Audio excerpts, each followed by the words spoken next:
All right, g'day guys, and welcome. My name is Michael, and I am the Dead Aussie Gamer, and welcome to this very special Through the Breach Christmas one-shot with the fans. Joining me is, of course, people and folks from all around the world who have come and joined me at various times of day to play this Through the Breach one-shot. Now, what is Through the Breach, you ask? Well, Through the Breach is a card-based role-playing game that is set in an early 1900s alternate Earth called Malifaux. It is based on the very popular war game, and we found a Christmas game. So we are going to be playing a game entitled Malifaux Christmas Carol, and these awesome people are going to be playing the what's called the Fated of today's session. Now, I'm going to allow them to introduce themselves and a little bit about the characters that they're going to be playing. But before we do that, I've got a few quick announcements. And the first is, this session we're going to try and hit really, really hard and really, really fast. So we are not going to be doing channel points and plot twist cards today. I know, really sad. But I will be using them tomorrow at pretty much this time, or about an hour earlier. We're going to be starting for our other Through the Breach Christmas special, which will feature a whole bunch of celebrities that will be joining me then. So if you want to hang on to those numbers and hang on to those points, tomorrow come back and we will do those. But for now, however, let's find out who we are playing. Starting, of course, with none other than our beloved Patreon, Immersion. G'day, mate. How you doing? Hey, Michael. I'm doing pretty good. How are you guys? I'm doing well. How are you? I mean, tell us who you are playing. I am playing Jamie Burdox. She is a criminal, and so with everything that's going on in today's game, she's kind of taking a little break from her criminalness. She's going to this. I don't think you've explained what we're doing, but there's a Christmas party in town. But yeah, so she's gone to this party to have a little relaxing time. But you never know, there could be some mishaps here and there, so we'll see what happens. All right, next up on our list is the ever delightful Ardana, who is being represented by a very beautiful model from Hero Forge. Good evening, good morning, whatever you would like to call it right now. Well, I would say it's night, but hi, I'm Joey. Most people know me as Ardana. I'll be playing Diana, the slightly easily distracted medium of the bunch, who showed up to this Christmas party because the person who rescued her is hosting. I'm also very sleep deprived, so please excuse my giddiness. All right, I'm sure we'll all excuse it throughout the course of the day. And at some point or another, you'll sit there and you'll be like, "What was the penguin even about? Huh? was there a penguin? Or was Michael just messing with me? Probably messing with you. Most likely. Most likely. All right. Next up, of course, is the ever amazing, ever awesome, ever vigilant AK writer, a long-term fan of the channel, who's playing the role of Barnabas. Hello, AK. Hi. Cool to be playing here. Yes. For the second time. For the second time. First time with video. That's very and true. Sunglasses. All right, who are you going to be playing? I'm going to play Barnabas Smith, also known as Barney. And I'm a mage who I think I can't practice in the open, so I'm daytime miner, and in the night I'm a mage Batman sort of thingy. Yeah. Where I use my arcane talents to help people in need. Arcane Batman, I love it. Arcane Batman. Well, where is she? No. More Dresden, more Harry Dresden. But all right.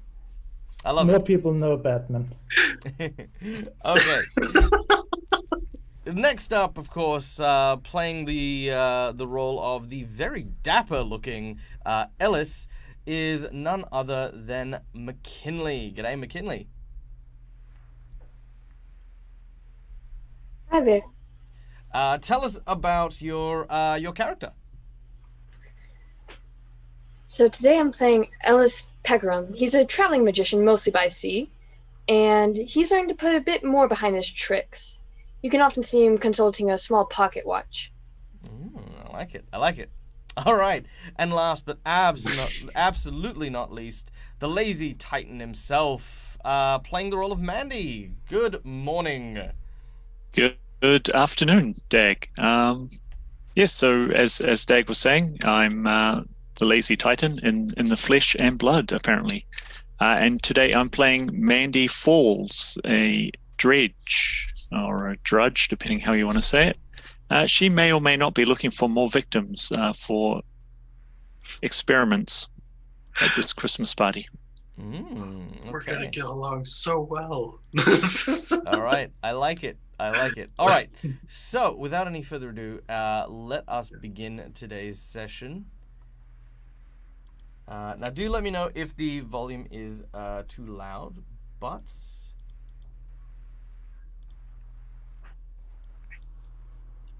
hopefully that'll come through in a second.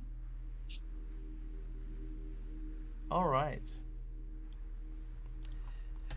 As the year rolls around, people on Earth turn their attention and their hopes to the holidays, whether it be Christmas, Hanukkah, Kwanzaa, or another celebration entirely. The holiday season stands as a time for family, good cheer, and reflection over the past year.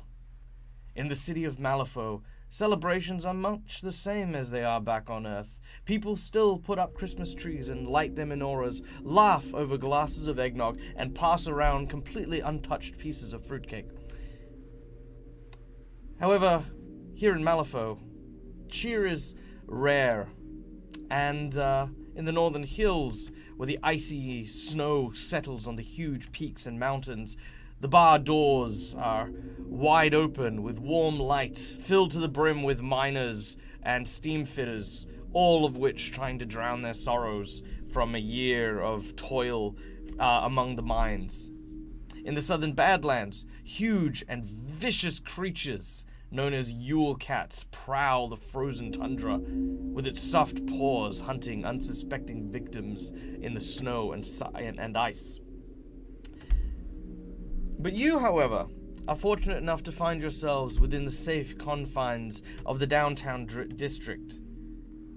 As you are approaching what appears to be a huge and elaborate street party, lights and lanterns are set into the roads and the what do you call them? The overhangs. You can see that there is the smell of warm mulled wine, fresh food, and the sounds of laughter coming from all around you. As you approach the party, I would like you to give a physical description of your characters.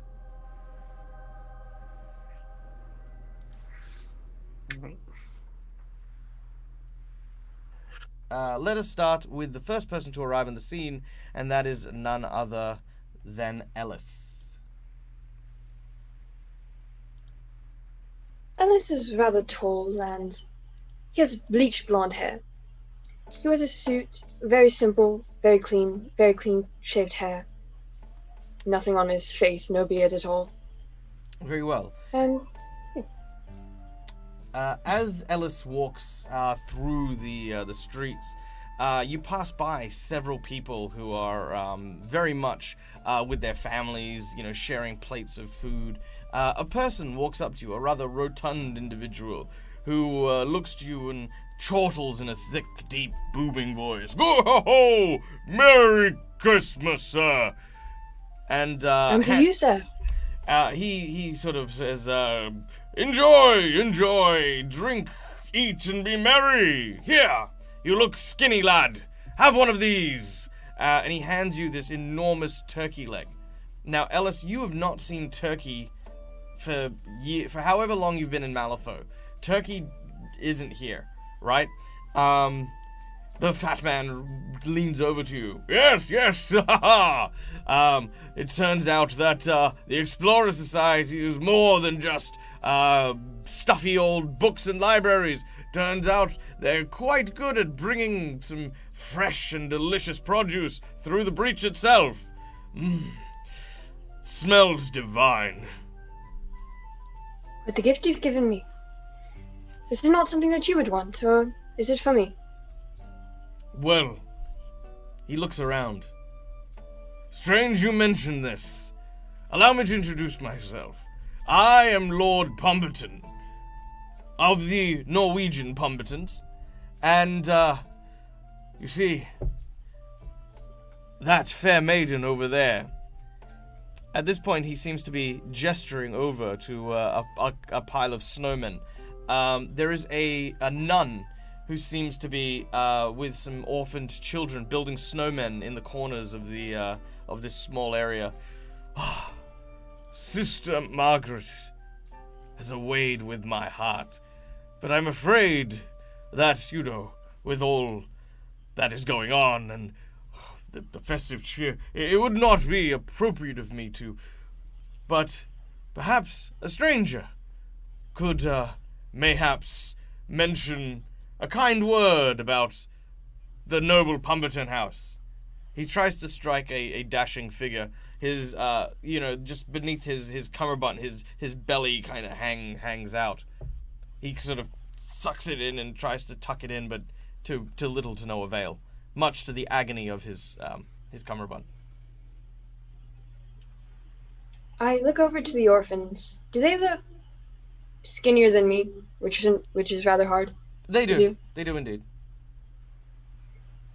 See, I think you're striking with the wrong audience.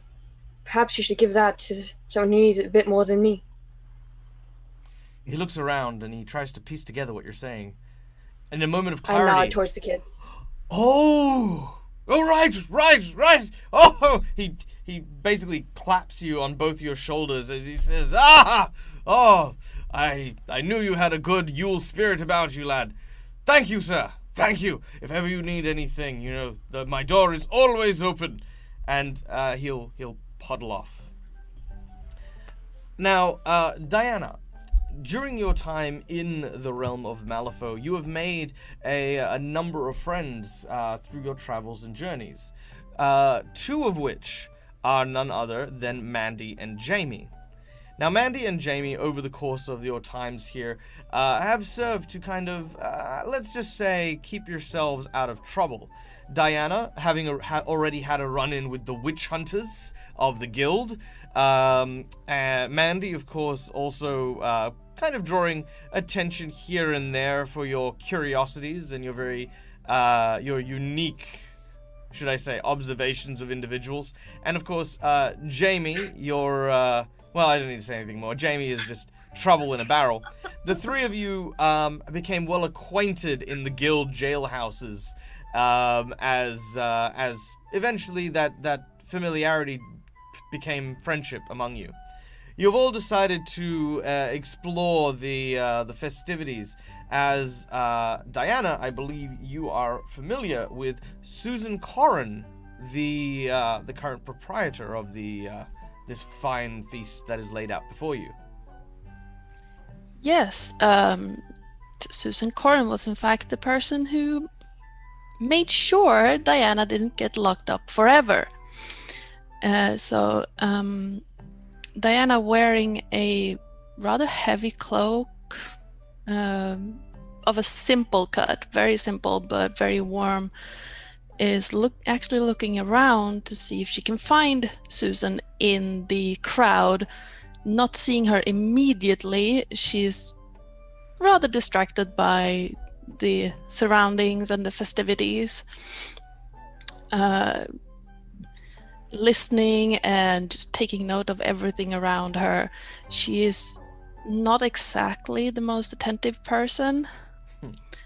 So she will stumble a few times on random stuff. Snow, stones, children. You step on a cat. Sorry, kitty. Sorry, kitty. Mandy, while this is happening, while Diana is sort of looking around and sort of very absent-mindedly crashing into a few things, what is Mandy doing? Mandy's looking at the passers-by and scoping out different body parts that might look good on her. If she has the need for another arm or a new ear or another foot, just as you cast your gaze around, you can see that there are a number of miners and trade workers who are also enjoying the festivities here with what I would like to, in your mind, consider as ripe material. As you sort of scan the crowd. Jamie, you can see that kind of very telltale look of Mandy as she's again gauging the crowd. She would look at the people there with the same kind of enthusiasm as most are currently looking at the food. So I'd be coming up to Mandy with a couple of drinks as I hand her one, and I kind of whisper to her and say, "So, any of them look aspiring to you? I could pull them aside and convince them to maybe let them borrow it to you." I don't know. I mean, now would be a good time to make someone disappear. I mean, who would notice with all this food around? Diana, you hear this conversation, by the way. What are we talking about? Are we? Oh, hi, Diana. Would you like a drink? As I give her mine. Oh, thank you. No, I would love a drink. What were we talking about again? I've got off to get another drink. Jamie and I were just saying how much we admire the dresses and the clothing everyone's been wearing. Oh yes, it's rather splendid, isn't it? I mean, did you see the cat that ran by just now? I think I stepped on it, and I would like to apologize. Was that the noise? You look around trying to spot a cat, and as we pan away from this scene, we find ourselves across the way with Barnabas, speaking to none other than the hostess of the party. Now, Barnabas, you are only loosely acquainted with the hostess, having met her once or twice before, but she has invited you here in order to try and, introduce you to some of the locals. Susan Corrin, who, if you bear with me for just a moment. There we go. Susan Corrin, who you can now see on screen, turns to Barnabas and says, Barnabas, it's so good to see you. Thank you so much for coming. You can see there's a couple of small children sort of clinging to her leg. You know these to be her two children. Their names elude you. Hello, kids. How are you doing? They kind of duck behind their mum a little bit, seeing this bearded man with glasses, sort of like leaning down and looming over them. She sort of she chuckles and sort of pats them and says, "It's all right, kids. Say good evening to Mr. Barnabas." They sort of huddle out, and they both like how you'd say it in the cadence at a high school, like, "Good evening, Mr. Barnabas," as they kind of try to not make eye contact with you. Barney's okay. I'm not gonna eat you. Don't worry. Mum, can we go play with the snowman? Okay, just stay close, dears. And they both run off. Barney, thank you so much for coming. It means a lot. Yeah, I wouldn't miss it for the world. I mean, when else will I get a full belly? Well, hopefully a lot more often now. Yeah, no, things have been hard. And, even with the guild here and with so much support, it's been hard on the people. It's why tonight I'm going to announce my desire to run for mayor. I think it's important. I think the people need some hope, and I'm right now. The Governor General is the only hope that they can see. It's just not reasonable. That man's only obsessed with money and power, expansion. I mean, these people are nothing more than workers in a chain to him. But there's so much life here. We don't need to be trying to scrape in Malifaux. We should be trying to thrive, Yeah, and protect the life that is here. I'm so going to beat your drum. For at least with the miners. Well, your support is really important to me, Barney. Truly. She shakes your hand. Oh, okay. As this happens, another individual, a large burly man wearing a trench coat, sort of steps forward, not in a kind of overly aggressive way, but definitely in an imposing way. The man is dressed in a long trench coat. Dress coat.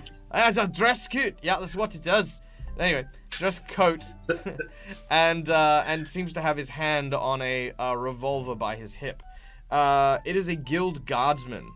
As she goes to shake your hands, he doesn't make a move, but you can see he's kind of put his hand on his gun, like I'm watching you, but you're fine. She ignores him,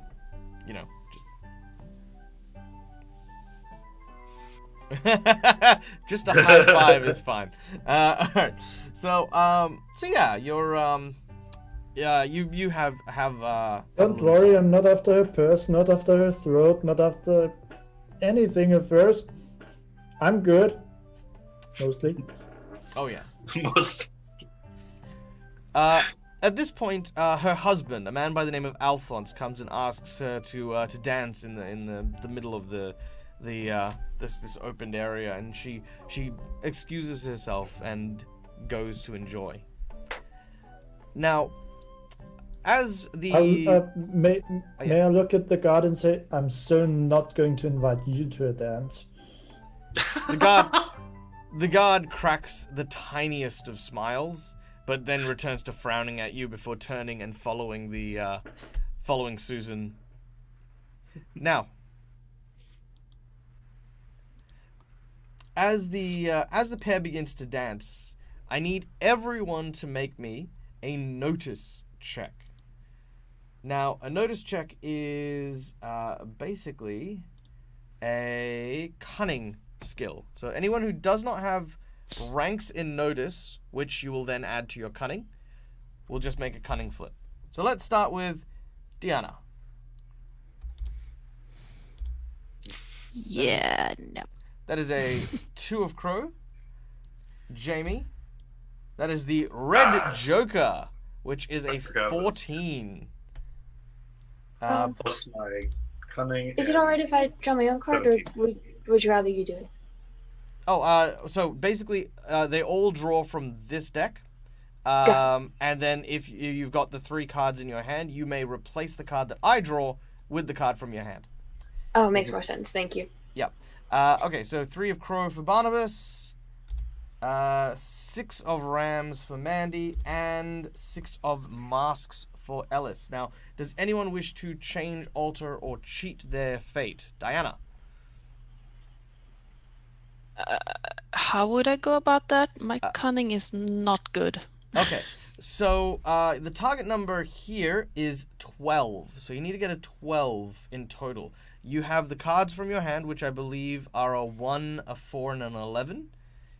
Yeah, that's not gonna happen.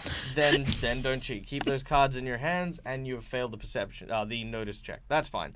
Jamie? I am not replacing. Are you sure? It's a red joker. You could always replace it. I mean, just saying. All right, Jamie, you will have succeeded, and succeeded by an additional margin. So do remind me of that in a second. Barnabas. You could convince me that it's a bad one, because I always forget if they're good or bad. Yeah. Barnabas. Up your. I think muted. I won't. Yeah, I know. I won't replace it. Okay, what's your total? That would be 6. 6. Okay. Mandy. I'm gonna fail. Okay. And Ellis. I'm still struggling to. I'm looking for my twist deck, so I'll fail it for now. Okay, that's very well. Sorry. So on the pre-gen sheet, in the description, there should be all the flavor text. Down the very bottom should be your twist deck. Got it. Okay. Yeah. And then just draw 3 cards from that. They'll be important for later. So if you have trouble, let me know. Okay. Okay. At this point, you hear the sound of a blood-curdling scream coming from nearby. It is none other than Sister Mary, Sister Margaret, who has cried out.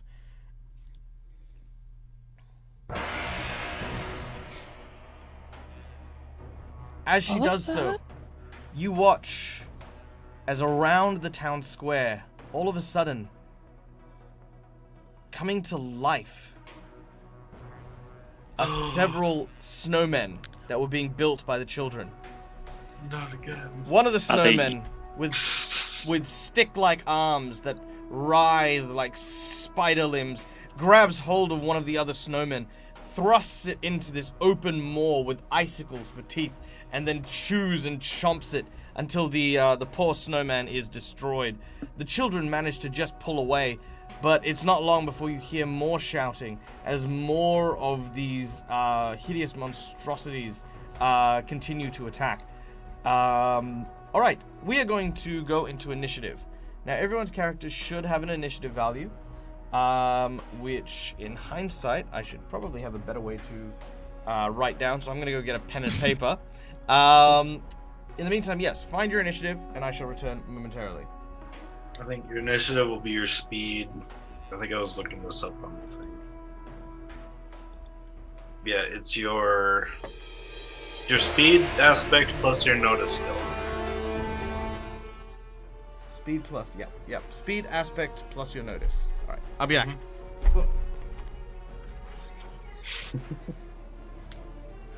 So I don't have notice. Yep, so it would just be a 0 then, plus your speed. So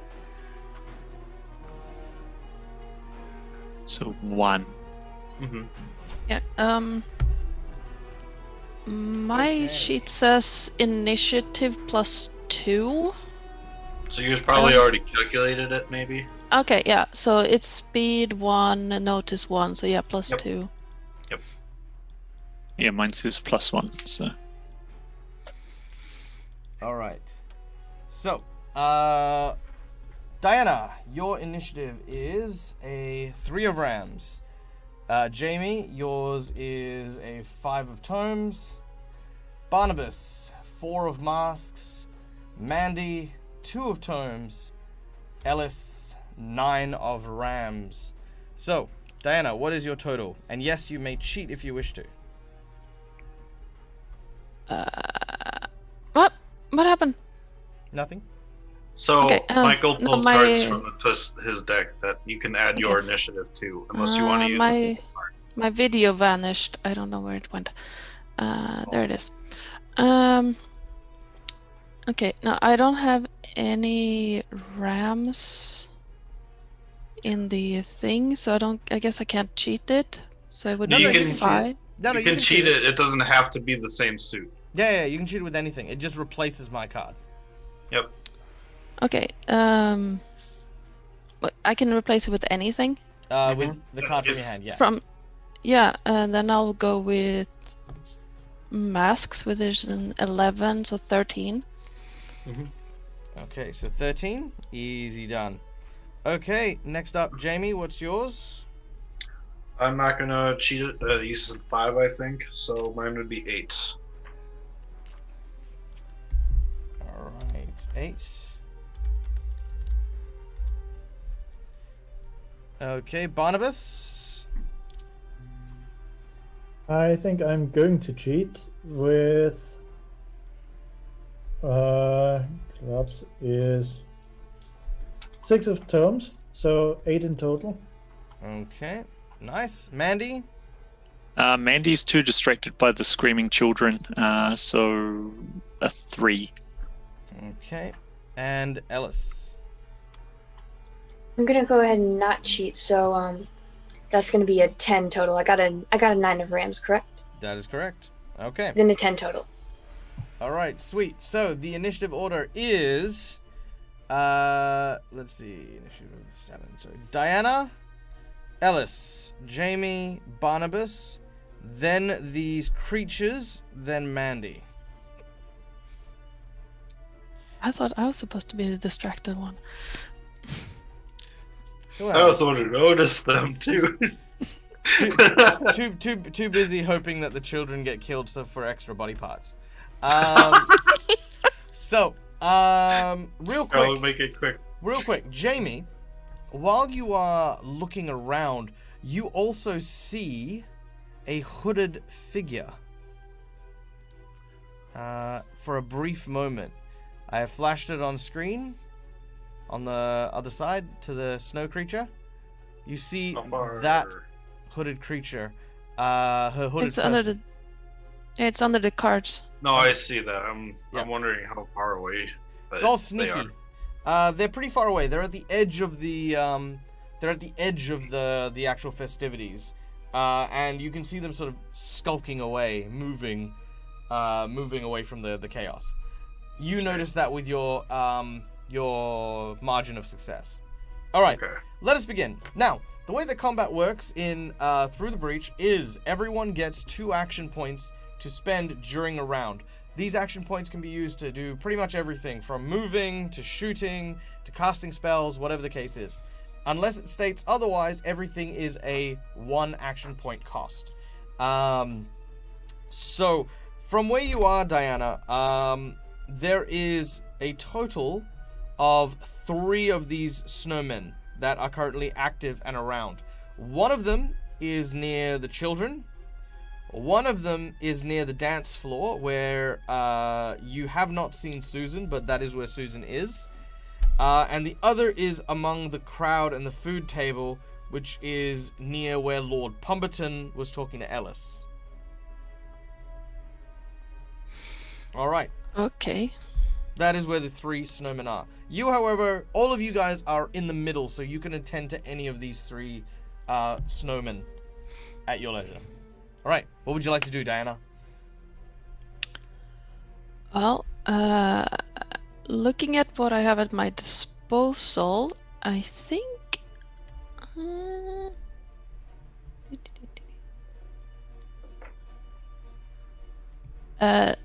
I could call on one of my subordinates at this point. Yes, you may if you would like to. Let's see what I can do with that. Well, in an essence, what you can do is, as an action, summon what is, I think, the spirit. Yeah, I know I can summon one of them. I have no idea how to summon the other one. That's probably a higher level one. Yeah, so I think I'm going to call on the Seishin. Okay. Because they can scout for me. All right, very well. You begin to cast your spell, and as energies begin to rise and swell, this creature, which is now next to your character, appears and manifests from your will. It turns to you and says, "Yes, mistress." I would like this one to... What is your command? I can see the snowman, but I would like to know if there's someone else near them. Mm-hmm. Could you please check that? Absolutely. Now, the Seishin begins to look around. Using its statistics, it can make a notice check. Ooh, it gets a 2 of rams as it looks around. Notice was... Notice was... No. So if we look at the picture I that thing too. sent, let's have a look. So Like it's not very smart or anything, notice. but Okay, so notice of 1, cunning of -5. So it's got a -4 Yeah. in its notice. yeah. So yeah, So it's chaos. It's absolute and utter chaos. It is trying. It is trying. But does not seem to be Yeah. able to. Does not seem to be discern able to find anything. Yeah. But it's trying. It is very much trying. Now, as because that's the instruction, you've decided to order it to do Yeah. something. On its turn, it will not only search, but it'll also take up a protective stance for you. So if any of these creatures come to attack you, it'll interpose itself. All right, that brings us to Ellis.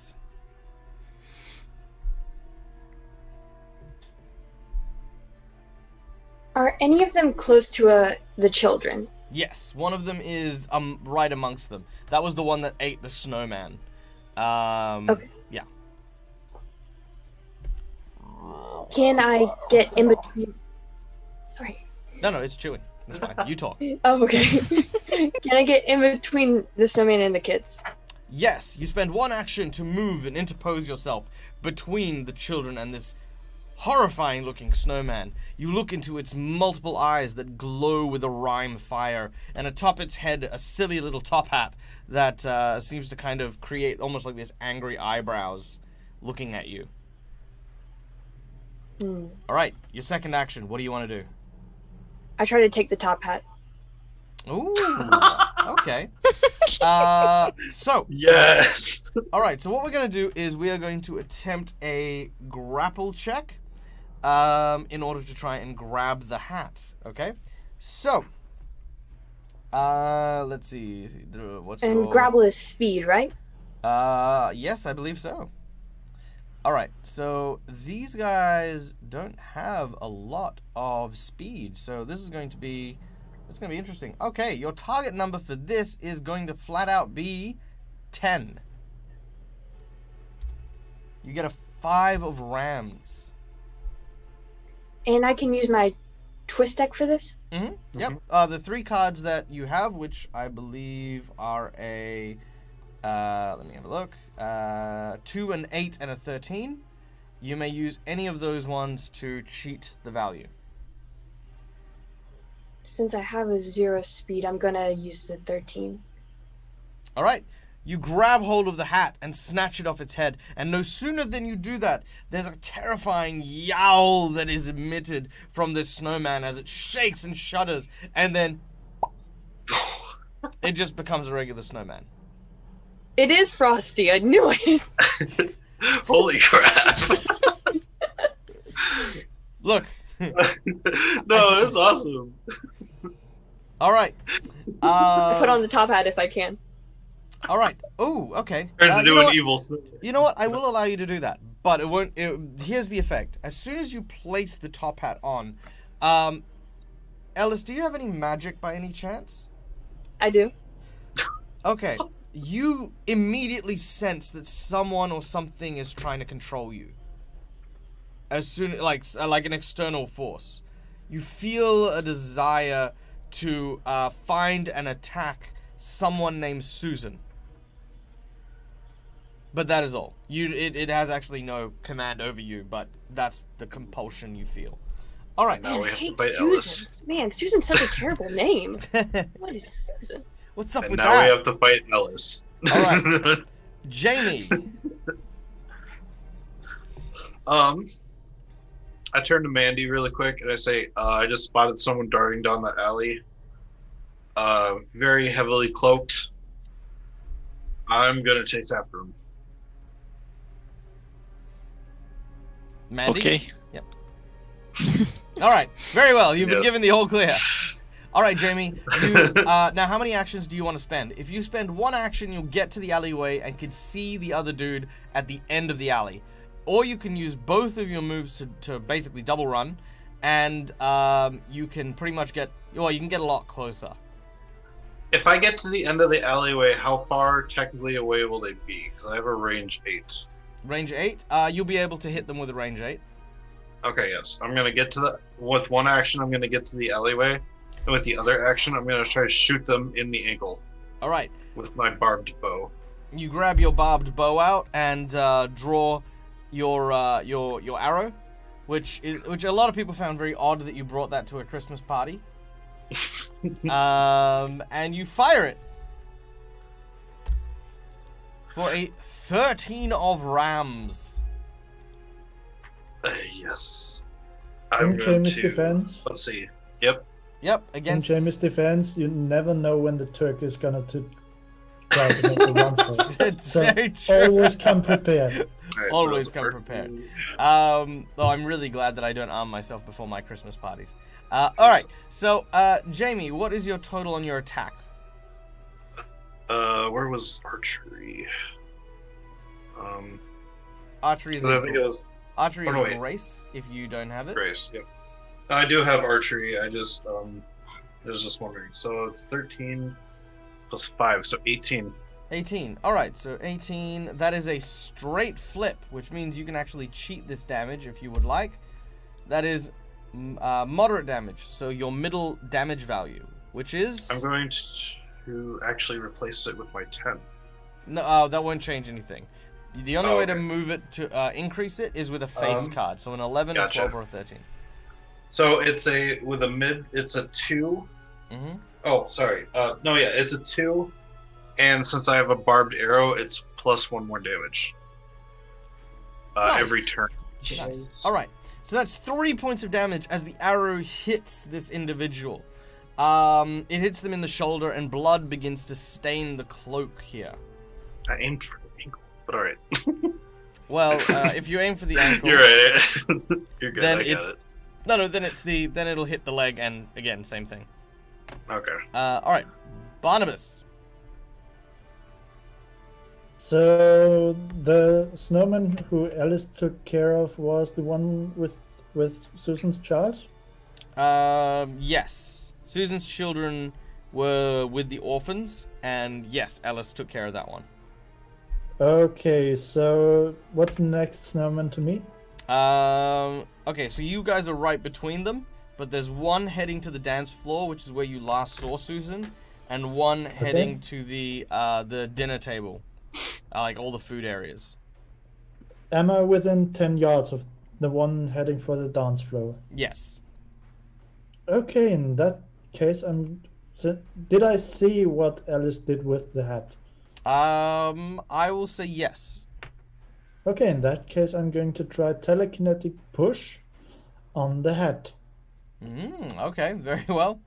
Now, And I mumbled, there's going to be so a fallout with the witch hunters. all right.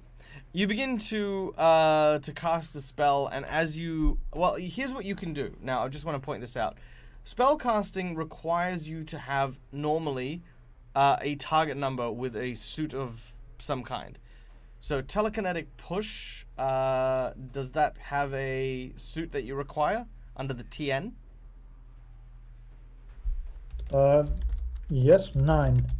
Is it a 9 of anything?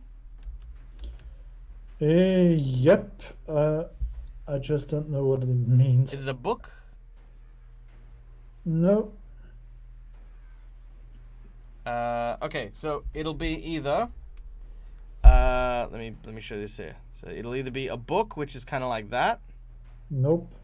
It'll be a mask, which is like that. Yep. Okay, Mask. so mask. Okay, so you need to get a 9 of mask in total. So in addition to reaching the number you require, you also need the that suit as well.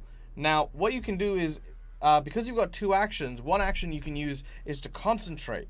And by concentrating, you can flip 2 cards and take the highest value, if you would like.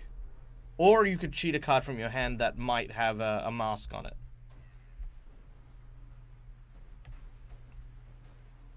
Did you want to So just... I can flip 2? if you focus, yes. Or you can try to do it twice. Both are viable, but yield the same result. What does it mean to flip 2? Flip 2, take the highest. Okay. So focus. I'll do that. Yep. Okay. So, oh man, yeah, you didn't even need to. But I don't need to. all right. So the two that you flipped were a 9 of tome and a 11 of masks. Your 11 of masks plus your stat in, I think, telekinetic push is a sorcery. So yes, plus your stat in sorcery, with very little trouble, you manage to force push the hat clean off the head of the snowman, who looks and reaches out to you and No, it's just an angry snowman. yeah, now it's just an angry snowman shaking his fist at you. All right, well done. Okay, So much for that. the Snow Gaiman's turn. Now, one of the Gaiman has made his way over to the food table. It sort of lumbers over, rolling snow, kind of bounding over and across onto the this huge platter of food. He just wants to join the party too. As he does so, he looks around and sees that the other Gaiman have been attacked. It is going to pick up the table of food and hurl it. It is going to hurl it at 1, 2, 3, 4, 5. 2. Jamie. I'm not even there. Yeah, you are. You're at the edge of the alleyway, which is at the edge of the party. Oh, Which damn, means holy shit. you're taking a table. Huh. All right. Now, in Okay. through the breach, the GM or the Fate Master does not flip anything. It's all the players. So what you need to flip for me now is a defensive duel, as you are having a table thrown at you. Jesus Christ. Oh yeah. 3 of tomes.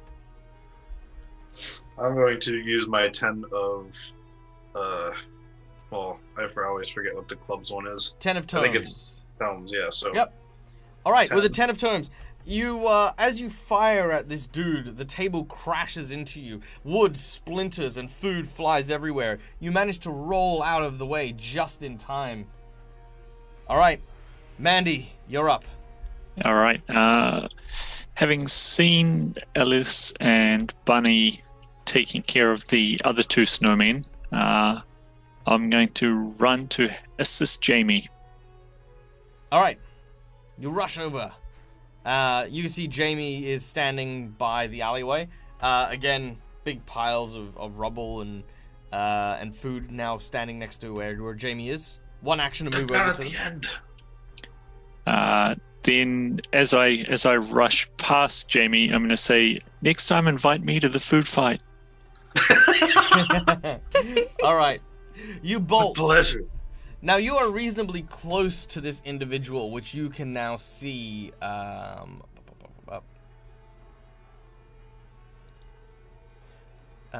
know what? I'm gonna move that just over the cards real quick. Oop, nope, that's the wrong one. Give me you. There we go. Just so that you guys can see it a little bit better. All right. There we go. All right. So as a free action, like this isn't going to cost you anything, I'm going to let you make a history check, just to kind of try and figure out who/what this thing is. That is a 4 of Crow on your history, which is intelligence based. Well, I've got 1 in history. Okay, so that's 5. With a 5, you would know that these individuals belong to some sort of mad cult from the north. The specifics of which you're quite unsure of, but that is all you know. Alright. Fantastic. Alright, so you're double moving there. Alright. Diana. Oh, Sorry. really yeah. quick, Michael. I did forget. So that 1 damage that I said, that actually they take that 1 damage if they spend 2 AP in their turn. Okay, yep, fair enough. So he hasn't taken it yet. Yep. Okay, cool. Yep, not yet. Alright. The hooded figure begins to move quickly, ducking and darting around a corner, trying to outrun Mandy. 13, let's see. Mandy. All right, Mandy, you need to make me a willpower jewel. Okay. Oh, what? Um. All right, willpower. So that is an 8 of crow on your willpower. Willpower.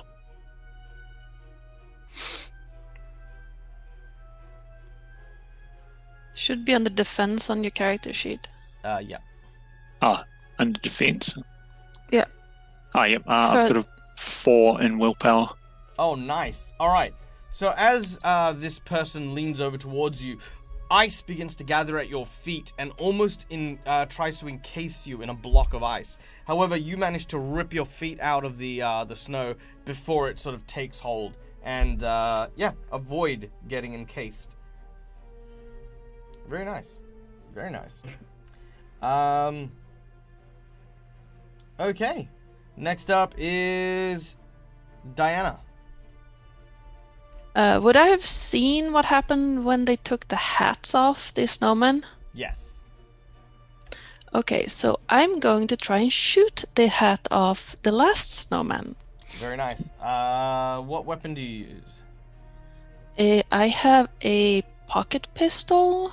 Okay. So it depends on how far away they are. I have a range of 6. All right. So you'll be within range, but because you are targeting something specific, you are going to be at a disadvantage, meaning you're going to flip to take the lowest. But if you want to, you can negate that by focusing and taking aim before you shoot. Oh yeah, I'm going to focus on it. All right. Let's see what happens. That is a 9 of masks. Okay. I need... What does that say? It'll be whatever your pistol score. Pistol plus your grace. Pistol plus grace, that's 5. Whew. Hat is gone as you've managed to land a solid central hit on top of the hat. And once again, Blows a hole through that. once again, this snowman who is like cackling to the sky just freezes in mid cackle. Did you see that? Did you see that? Did you see what I did? The creature turns around and nods to you. Yay! All right, Mandy. So we're out of initiative for the time being. Mandy, I presume you're still chasing after this individual? Yep. Okay. So in your next action, as you chase, you begin to close in. You're pretty close and almost in melee range after another move.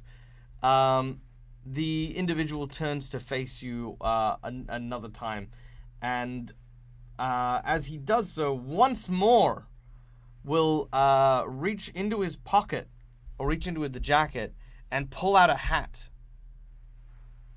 As he does, he throws it onto the snow nearby, and behind you, another one of these golems appears.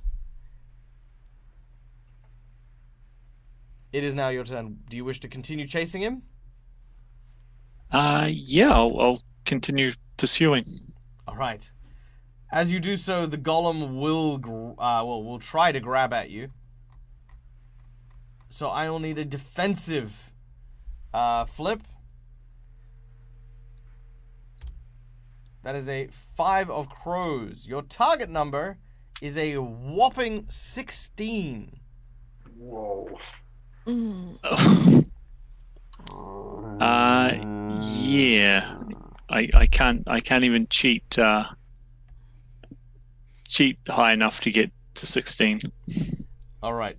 The large golem reaches forward, and you are basically buried under a massive mound of snow. You take 3 damage as you're hit, but see the individual turn the corner. So I take 2 damage then? With your armor, yes, you take two damage. All right. At this point, Jamie, Deanna, Barnabas, and Ellie, you see the main street area is kind of quieting down. People are coming out, and some people are injured. You can see that there are sort of soldiers making their way through the streets, chasing after and shooting other golems that seem to have appeared around in the area.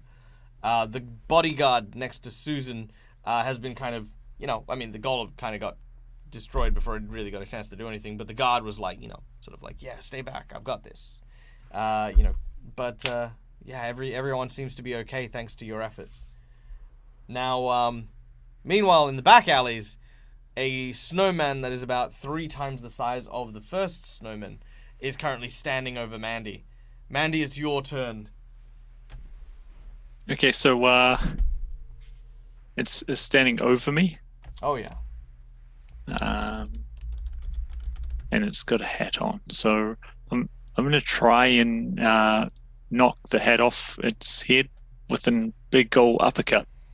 All right, we're gonna be making a pugilism attack of 7 of crows. What do I need to hit? You need an 11.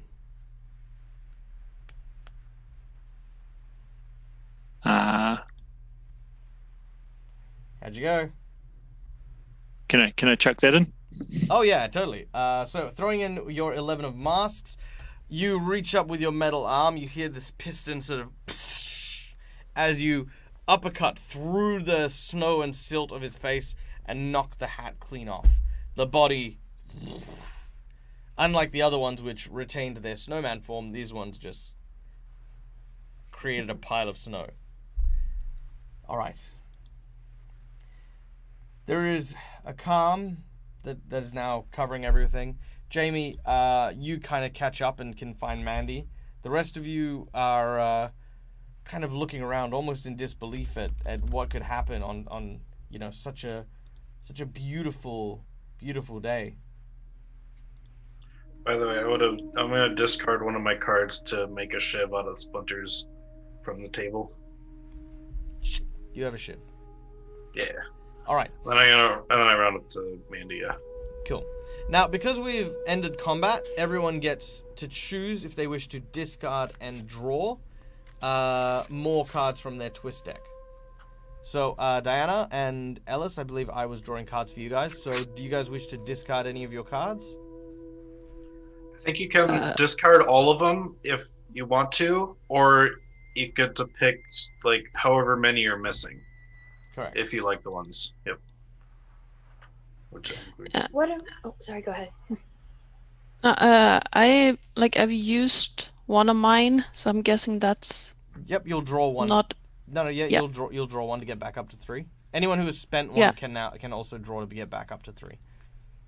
Yeah, I'd like to draw one because I only have 2, Sure. and I would also like to send my spirit back so that the guild can't see it. All right, very well. McKinley, May I draw one? you may indeed. Thank you. All right. That is. There you go. Done. All right. As the snowmen's. Oh, sorry. Go on. Michael. Yep. I need a card. Oh, sorry. I posted it in Discord. Okay. Thank you. You have a 8. Yep. All right. There. Okay. All right. As you look around, you can see the snowman having collapsed. Does anyone wish to investigate? Barnabas, you begin to walk around. What would you like to investigate first? First, I'd like to gather up some of the food from the flung table. Yep, you can see on the floor there's like still piles of food. You kind of grab at some of it. Then I look at one of the snowmen and say, I was just going to eat that. And then I'm going to pick up one of the heads and the one I tossed off, just to make sure no one else can pick it up. All right. And I do I get to investigate that thing? Yes, you do. Now, as you investigate the hat, what you can make is a stitching challenge. As you investigate the make of it, with an 11 of crows.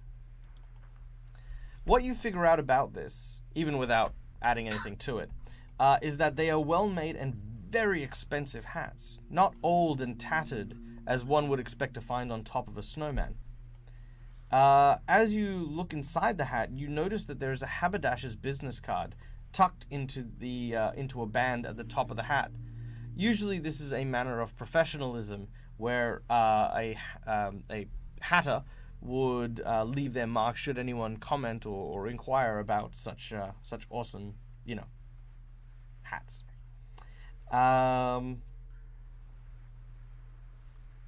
If you wish to, you can also make a literacy check to check on the name and the address to try and discern where it is, or you can try to make a enchanting intellect check to try and determine its magical properties.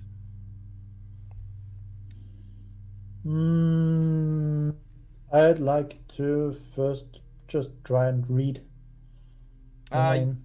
Yep, you read, it simply says Downtown District, Mindy's House of Hats.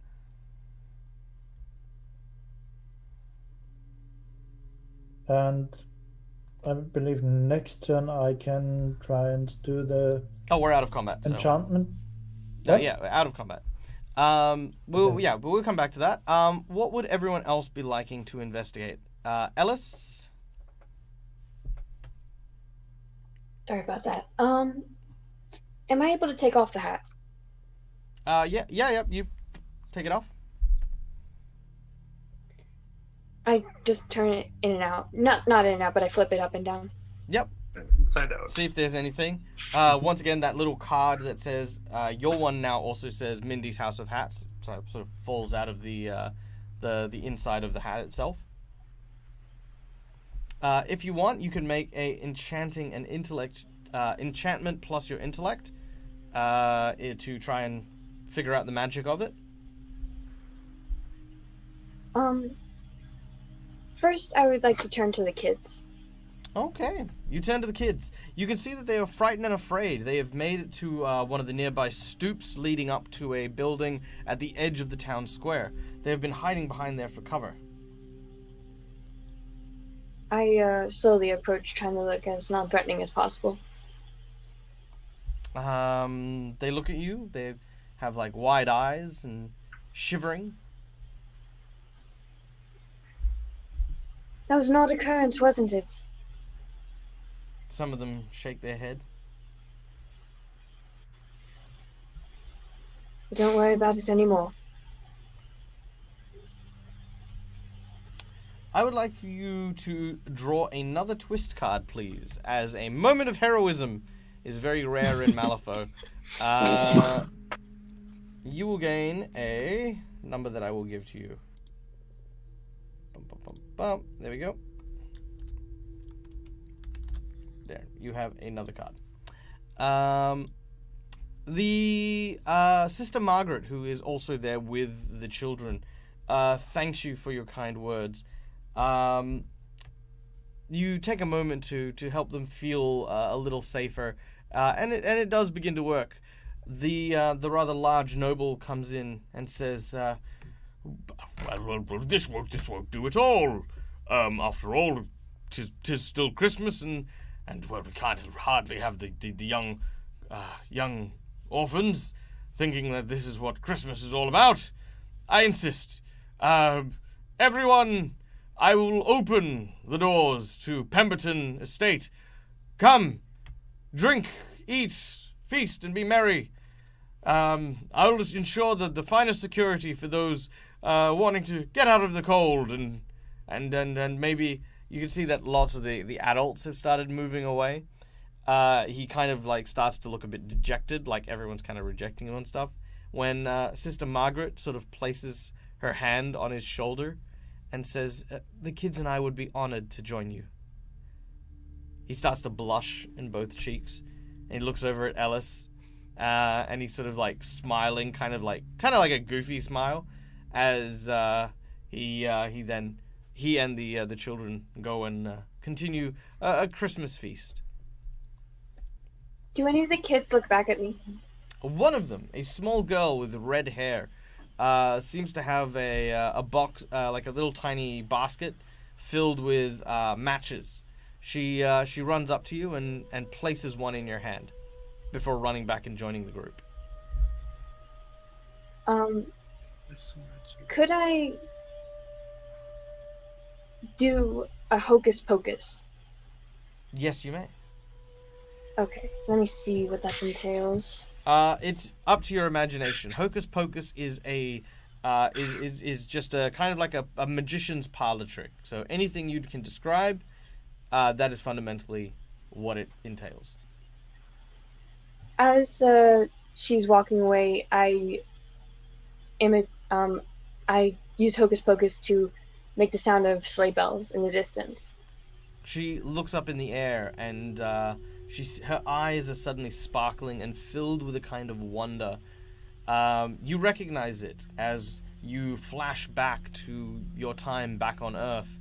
You in your old family estate, the smell of chestnuts and a roaring fire, the sleigh bells that used to be that your parents used to hang on the Christmas tree whenever the family's pet used to brush up against it, would fill the entire room with that very delightful sound. That's the sound you're creating as this child looks on. All right, Diane. Yeah. What are you doing as Barnabas is investigating and Ellie is talking to the children? Can I use sense spirits outside of combat? Yeah, good question. I'm going to say yes. Okay, so Diana walks over to the hat that she shot, like bending down as if checking it out, but trying to see if there's any spirits hiding around her. It's kind of short range, so... Sure. Looking around, you can definitely see some spirits. This is Malifaux after all, and plenty of people have died. You could see a poor old homeless person who seems to be kind of very grumpy and spitting on the floor. A couple of children as well. And what you think horrifically is just a mangled torso crawling on the ground. Oh, okay. It looks like this person was probably chopped in half by a runaway carriage of some kind. Well, isn't that cheerful? And she'll pick up the hat and look around like, did she actually shoot a hole in it or just knock it off? There is a definite hole in it. Okay. And she'll rise it up and look through the hole to try and see, through it like you would through a looking glass. Mm-hmm. And then just look around and then put the hat down again. Right, you throw the hat. It holds no more interest to her, so she'll just turn around. No longer a nice hat. Yeah, basically. Like, why would I need this? It has a hole in it. And put it down. Very well. Jamie, you find Mandy buried in the snow. Mandy, you're sort of pulling yourself out, but there's a lot of snow. So you're like about waist deep buried. I help him out and say, or I help her out and say, what, did you trip over your own parts? Mandy's going to curse in French about the cultist throwing a hat on the snow and causing a giant snowman to appear. So I don't know, Jamie, do you understand French? I do not. Okay. So then Mandy will. I know. I'm pretty sure she's swearing because I'm pretty sure you can tell anyway. I mean, depending on how loud Mandy is, Diana will understand it. Called anger screaming. Mandy will pass on to Jamie that she saw the cultist run around the corner just before the snow got her. Well, if my arrow doesn't kill it first, I'm sure they'll be able to. I'm sure they'll be back. So we should probably get to Diana. I'm wondering, can we see any blood trail? You can indeed see a blood trail. The blood trail seems to lead around the corner, and as you go to investigate, what you find is quite the sight. It looks as though someone has very hastily disrobed and thrown in the garbage the robes and outfit of the person you were following. Oh dang! They're smart. Well, Okay, that's so gonna be cold. we're not looking for a green cloaked person anymore. We're looking for a bloody person with an arrow sticking out of their ankle. That's very true. Okay. That's very true. Unless they pull it out, because How much further does the blood trail lead from there? do we want to follow it? It leads a short way away, and as you begin to sort of follow it, eventually there's a kind of a large pool of it. Then it seems to stop. It would lead you to believe that he ran, or she ran for a short distance before stopping, tourniqueting the wound, and then leaving. Jamie, you can also see your arrow on the ground here as well. Dang it, they did manage to get it out. Well, I'm going to collect the arrow if it's salvageable. It is not. I Take- throw the arrow. It hits a small child in the eye. No. Whoops. All right. Reconvening at the small town square, Susan steps forward. I can't believe it. Who would do such a thing? What kind of heinous person would attack? This isn't right. She looks like she's on the verge of tears, basically.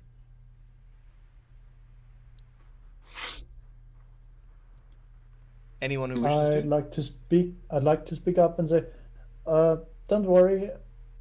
I'm more than willing to investigate who's into this.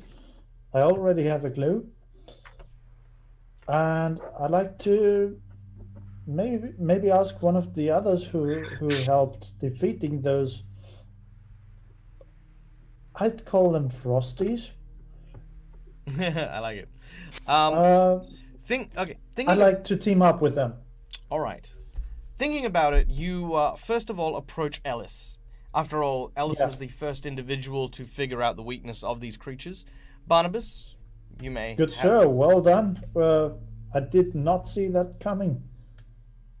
That was Neither did I, quite frankly. no. I mean your solution of the problem was ingenious. Thank you. You can always go So- for a nice top hat, I'd say. I wouldn't put it on. I wouldn't either, from experience now.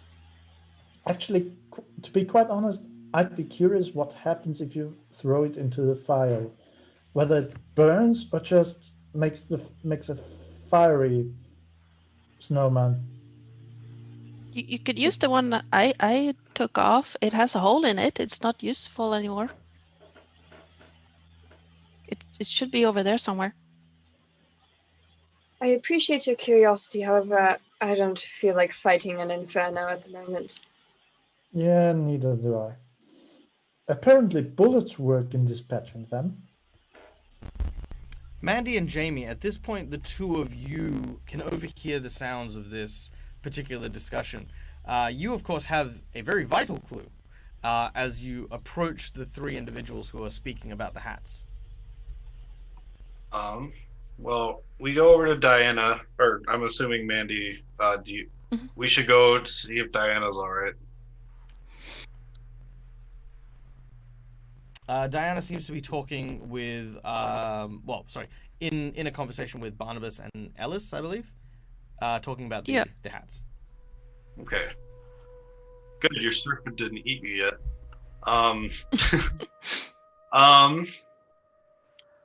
So sorry that me and Mandy weren't there to help out. It seems you guys had taken care of what needed to be done. We have something you might like to know. Isn't that right, Mandy? Indeed. We've got some sort of cultist behind it. I couldn't quite get the finger of the cult exactly, but for a split second I was able to figure out it was some sort of cult. Wait, you said Did you guys... said they left the Yeah. jacket behind? Yeah. Do you guys bring the jacket with you? Yeah, I would have. All right. Anyone who wishes to may make a history check. Please raise your hand, or in Diana's case, just say so, if you wish to make this history check. So that's What would be needed for that? it's an intelligence flip. Quick question, Yep. Michael. Yep. That thing Alice did, the hocus pocus, is that something any caster can do, or? Specifically an illusionist, which is the type of caster that Ellis happens to be. All right. So Okay. Ellis, your history check is a 6 of crows plus your intelligence or your history check. Yeah, Then it's sure. a straight 6. Straight 6. Yeah. All right, with a straight 6, you would know a little bit more, and that is the name of the cult, which is the Cult of December. But it needs to be a little bit higher if you want to know more about them. Can I do one as well? Absolutely. That is a 1 of crows. It looks warm, the clothes. Very, very warm. Yeah. Even Got with a bit of my blood on it.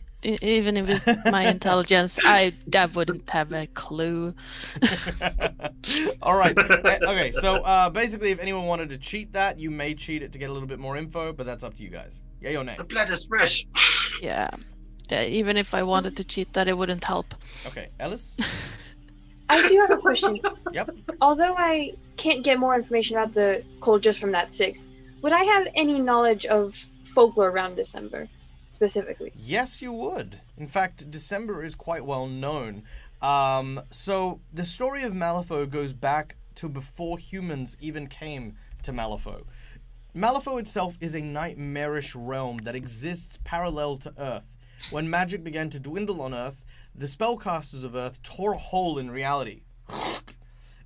Did you just lure me in my own game, Lazy? About law. Come on. Anyway, tore a hole into reality, and as that happened, they gave access to Malifaux, where nightmarish creatures and monsters lurked. These were called the Neverborn. Now, the Neverborn, in a time long before this point, were ruled by 13 great and powerfully evil gods, known as the Tyrants. Each of these tyrants held dominion over vast amounts of power. For example, the Graveyard Spirit, patron to the Resurrectionists, was pretty much everything to do with death. His mere presence would cause people to perish instantaneously. December was the tyrant of frost, and the northern wastes and the frozen tundras, all of that is said to be involved with December. Yeah, so any monster or creature from the frozen north and frozen wastelands usually has like the blood of December or the blessing of December upon them. Some even say that when the breach closed during a harsh blizzard about 100 years ago, it was actually December that did it. This is general lore about December itself.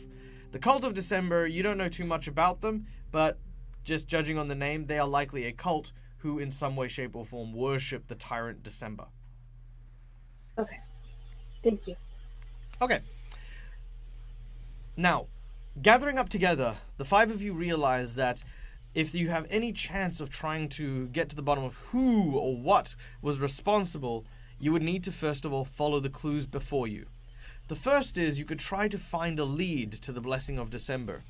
Now, Jamie and Mandy, as people who travel the less than legal roads throughout Malifaux, you're aware of a small tavern that is held in the quarantine zone. outside of guild-controlled space, known as the Tequila Mockingbird.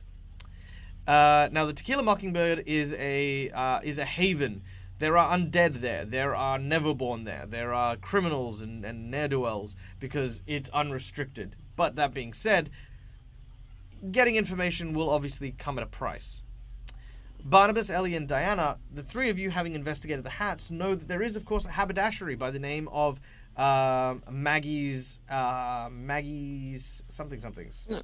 Mindy's World of Mindy's. Hats? That's the one. Yeah. Mindy's House of Hats. Now, this is still in the downtown area, which is where you guys currently are, and it could possibly be worth a visit, depending on what you would like to do. Given the time period that we have for this game, I would like to let everyone know as players that you will only be able to choose one of these options for today. So I would like for you to discuss and choose wisely. We will, of course, put it to a vote if we can't find a unified agreement. I'm okay with the hats. Well, Mindy might have something to do, but they might have just abused honest hats from an honest trader. So there could be the downside to that. A good observation. It might But also perhaps be a we false could trade. perhaps we could find out who Mindy sold the hats to, and they could lead us to the culprits. True, assuming the hats aren't stolen. I think you'd notice, and the town guards would know if such expensive hats got stolen.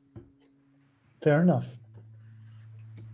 Yeah, the guards are pretty good at finding people if they want to. So I would try to find out how the hats were procured, maybe.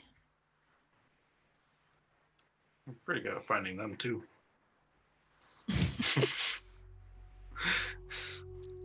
Where is Could Susan, if I may I- ask?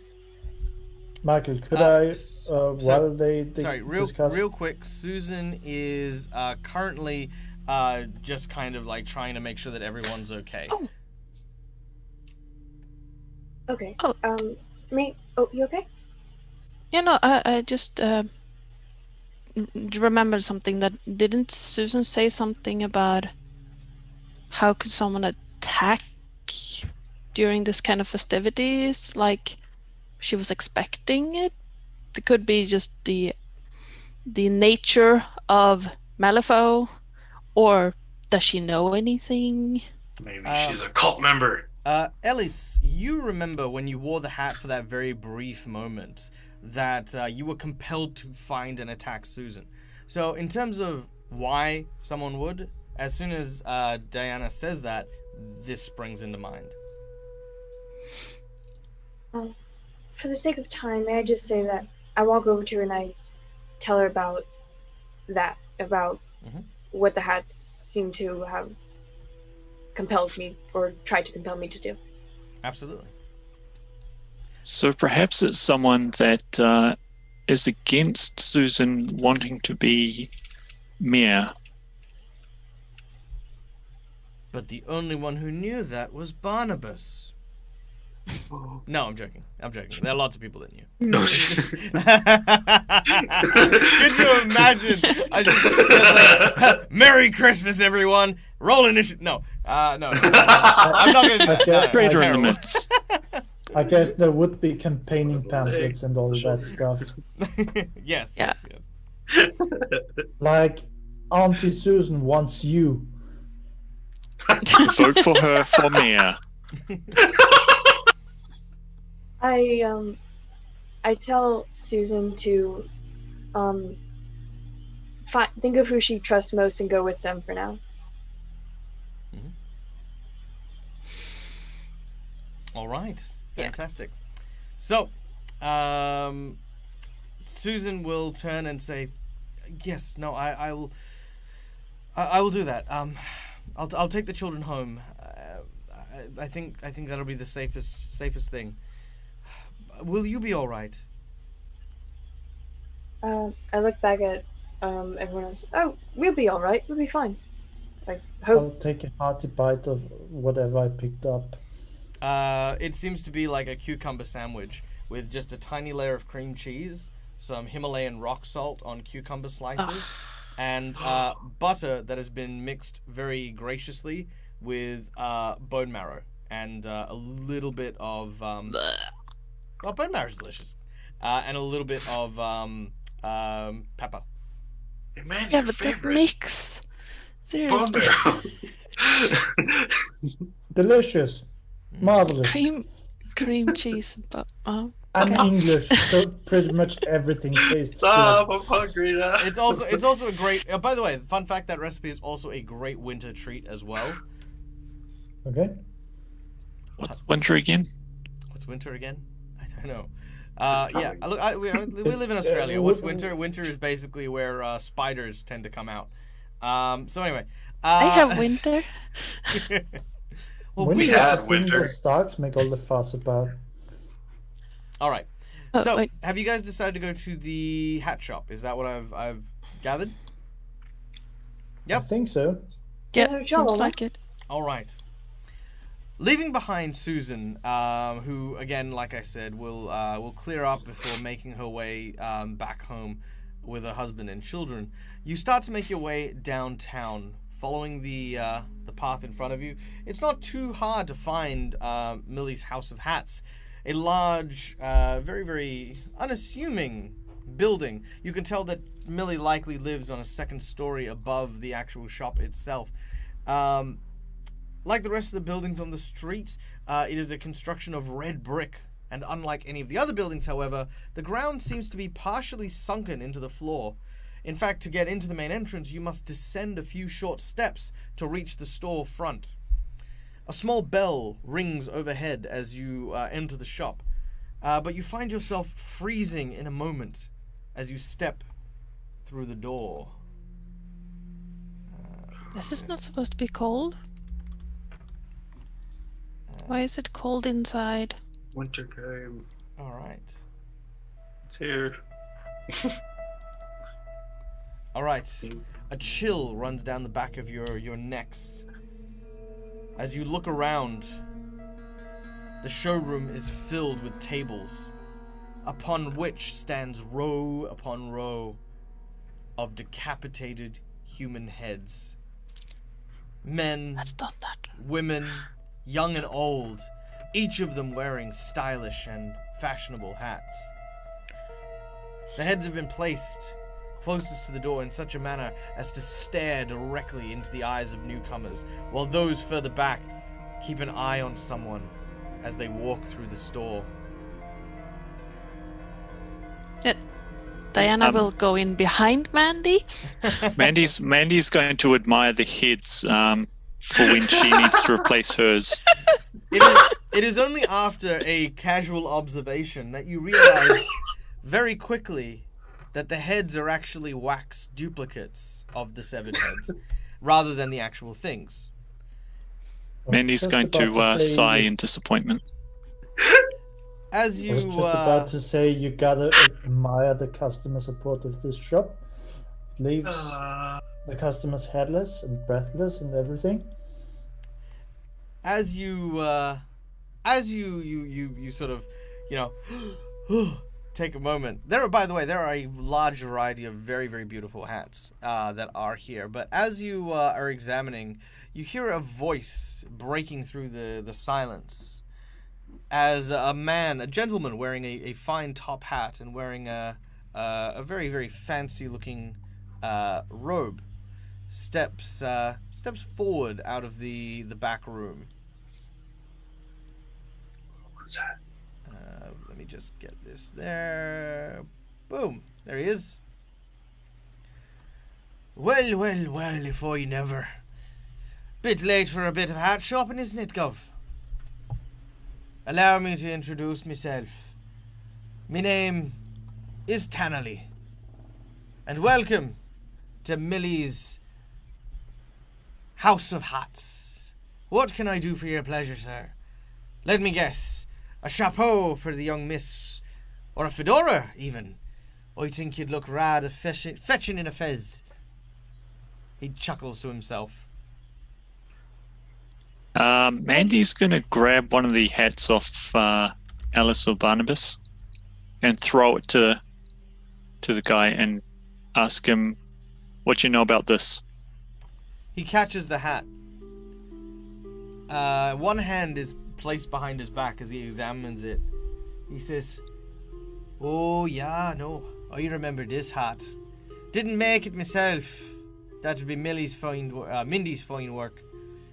But I do remember this, and the fellow what come in with it. Oh, I swear, that woman's hands are like angels when she's working. But that man, no appreciation he did. Big, stupid, ugly face, wearing all the trims and prims and proppers of his want, but not a sense of decorum about him. Yeah, he gave her a fair trade of money for this, and insisted that there was a particular method of it being made. The heinous swine. No appreciation for the craft." Do you happen to know how many of such hats he had commissioned? He had 11 of these hats made. Diana's gonna poke her head out from behind Mandy and go, well, now he has 8. It's got 7, actually. 7? Yep. Now, 11, 3. far be Oh, it- yes. Far be it for me to insist on, haberdasher client confidentiality and all that, but why so curious about the hats? He starts making his way closer, and as he walks, there's kind of a cadence that reminds you of a praying mantis. His hands still behind his back, his legs kind of lead his motions as he almost glides through the shop between the aisles, keeping an eye on everyone as he does so.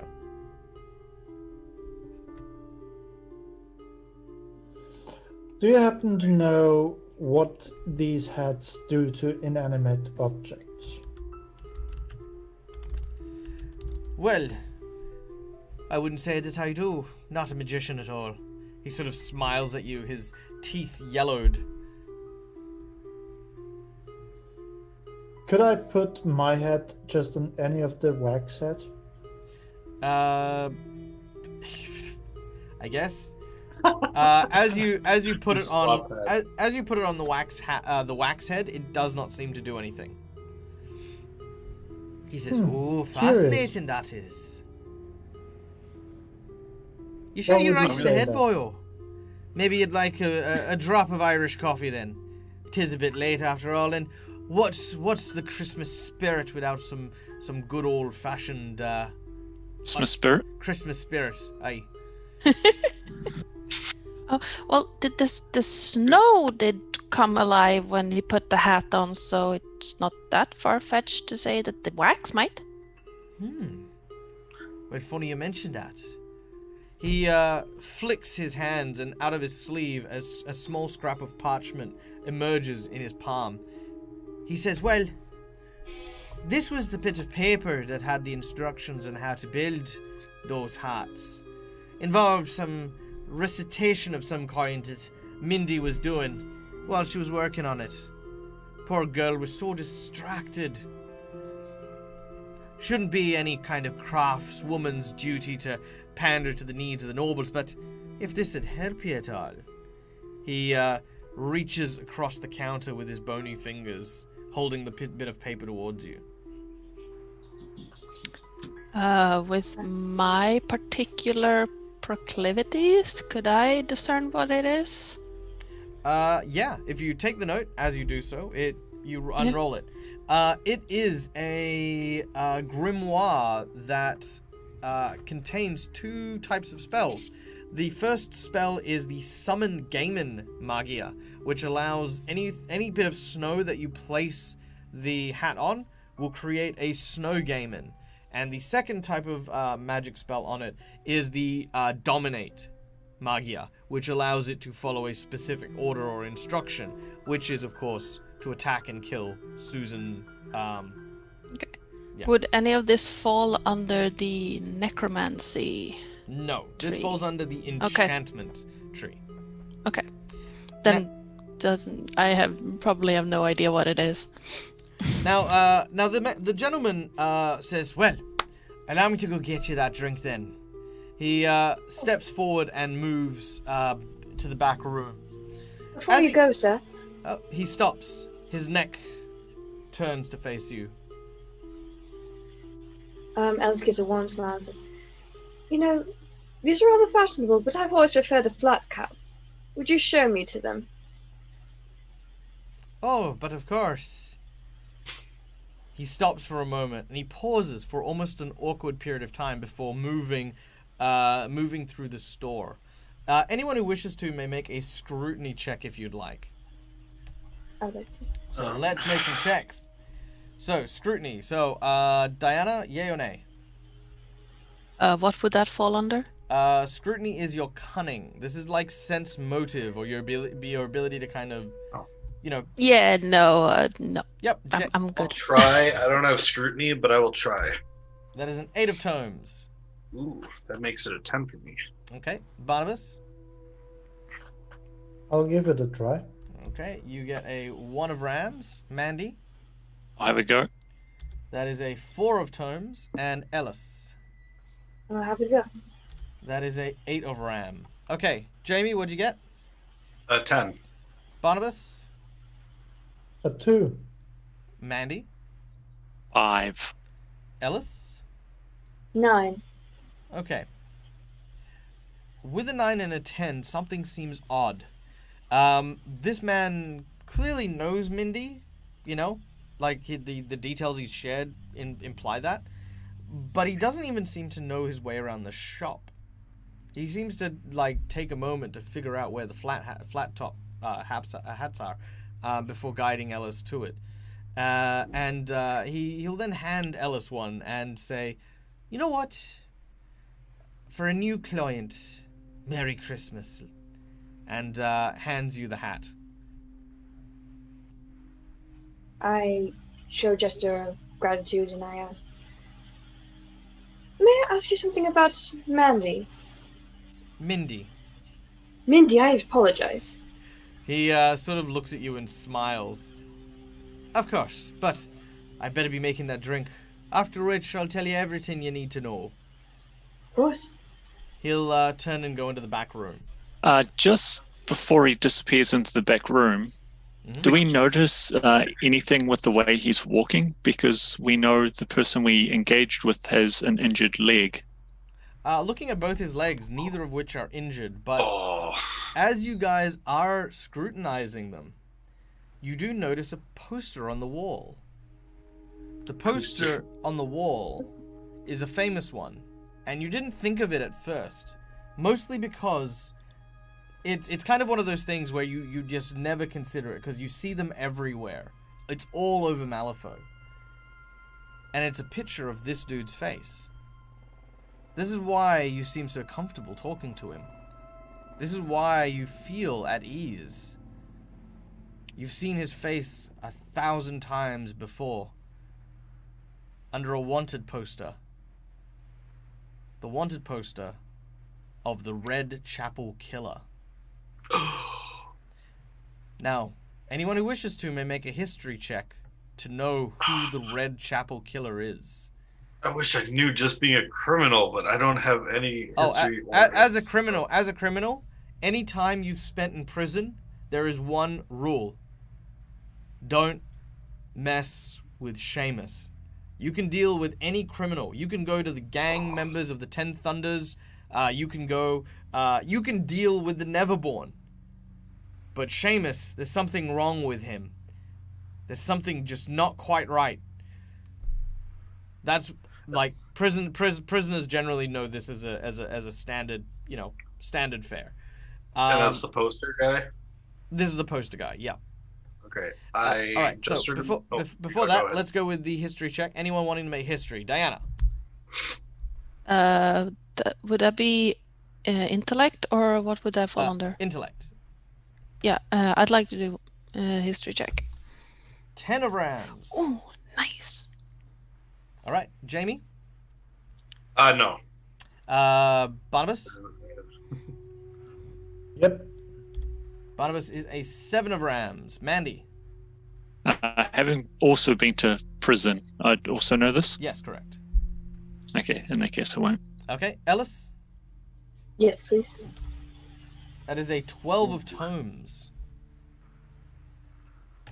All right. Okay. So, Diana, what was your score? 12. Nice. Jamie? I didn't do it. Oh, sorry, Barnabas? 8. And Ellis. 12. All right. With an 8, what you know as a general fact is that the Red Chapel Killer is the equivalent of Jack the Ripper. One of the highest body counts in Malifaux right now, does not belong to the Neverborn, does not belong to the undead, but belongs to a man by the name of Seamus, who is the Red Chapel Killer. With the 12, you would know that Seamus likes to get very personally acquainted with the people that he kills, especially ones that he finds attractive. Not because he's kind of a sick weirdo or a pervert or something, but because he transforms them, turns them into members of the undead known as the Dead Doxies. They lure unsuspecting victims into Seamus's various traps. And if he That has guy? Yep. Yeah. And if he's got his eye particularly set on someone, rest assured, he will find them. So anyway, you hear the sounds of a kettle starting to boil in the kitchen. Mandy, What? do you... Oh, go ahead. You go start. No, you're good. I was. Okay. No, No you hang No, on. you do this. All right, let's do this. Diana. Yeah. Diana thinks for a moment and like scrunches her face up, like she's trying to focus really hard, and then goes, "Oh, I know. I think I know who that is, and we should go Yeah. right now." As like- I'm like, I put on a hat really quick, though, like a really nice looking hat. I'm gonna do a pickpocket skill. You don't need to. No one's watching. Oh, okay, yeah. So I put a really nice black hat. Very well. You take a black hat.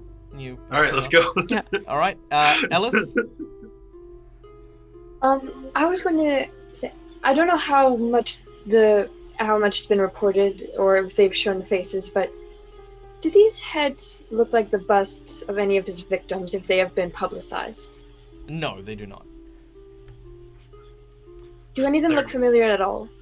No, they do not.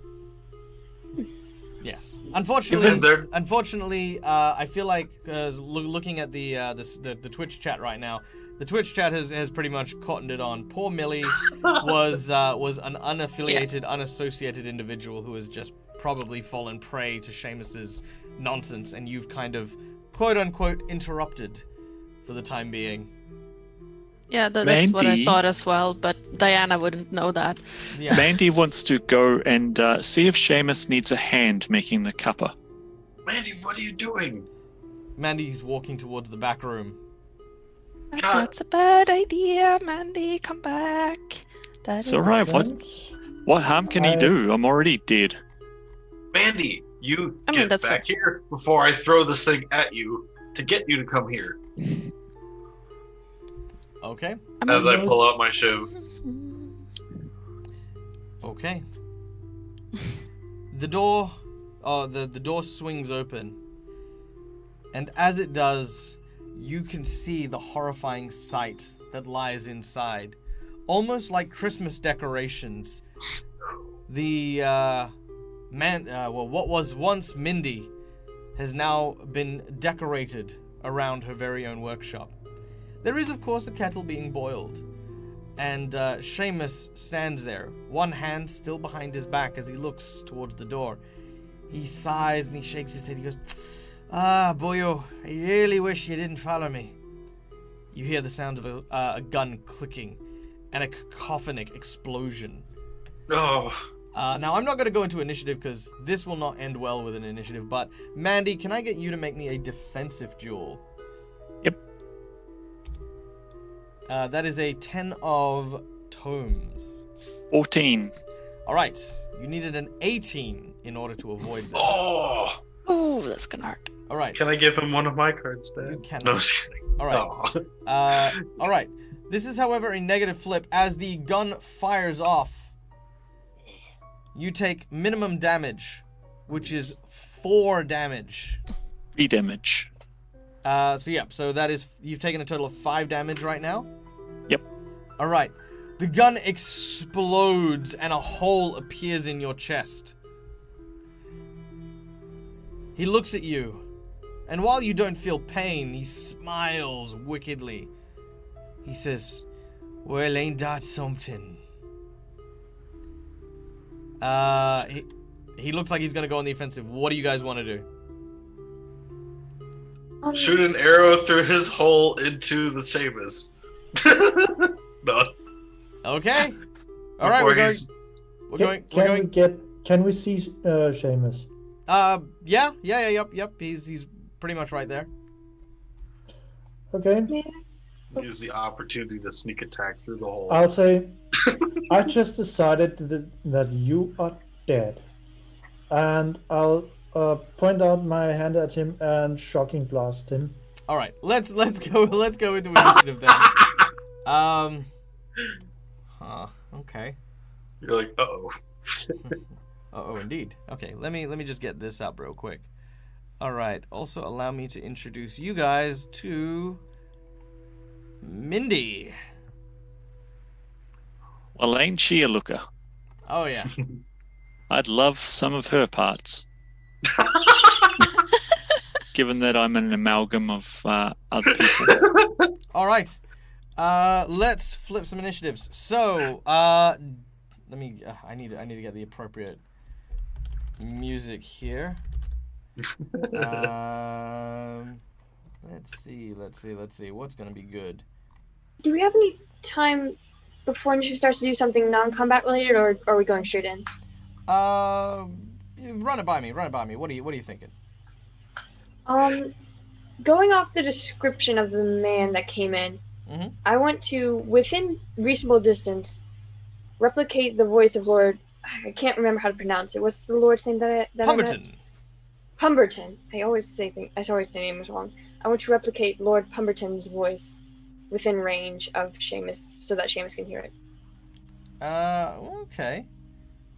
Okay, very well. Seamus will be under the impression that there is another individual lurking around. Okay. Another thing. Nice move. Aha! This might do.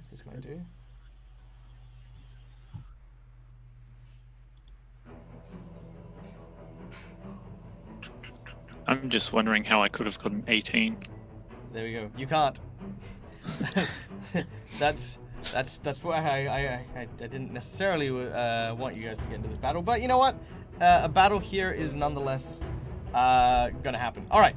So initiatives. Don't die. It's okay. Yeah. Don't worry about it. It's fine. It's fine. All right. So Deanna. We're saving Christmas. Ugh, okay. That is a 2 of masks. Jamie, that is a 1 of tomes. Barnabas, that is a 7 of tomes. Mandy, that is a 13 of tomes. And Ellis, that is 9 of crows. All right, initiatives. Diana. Yeah.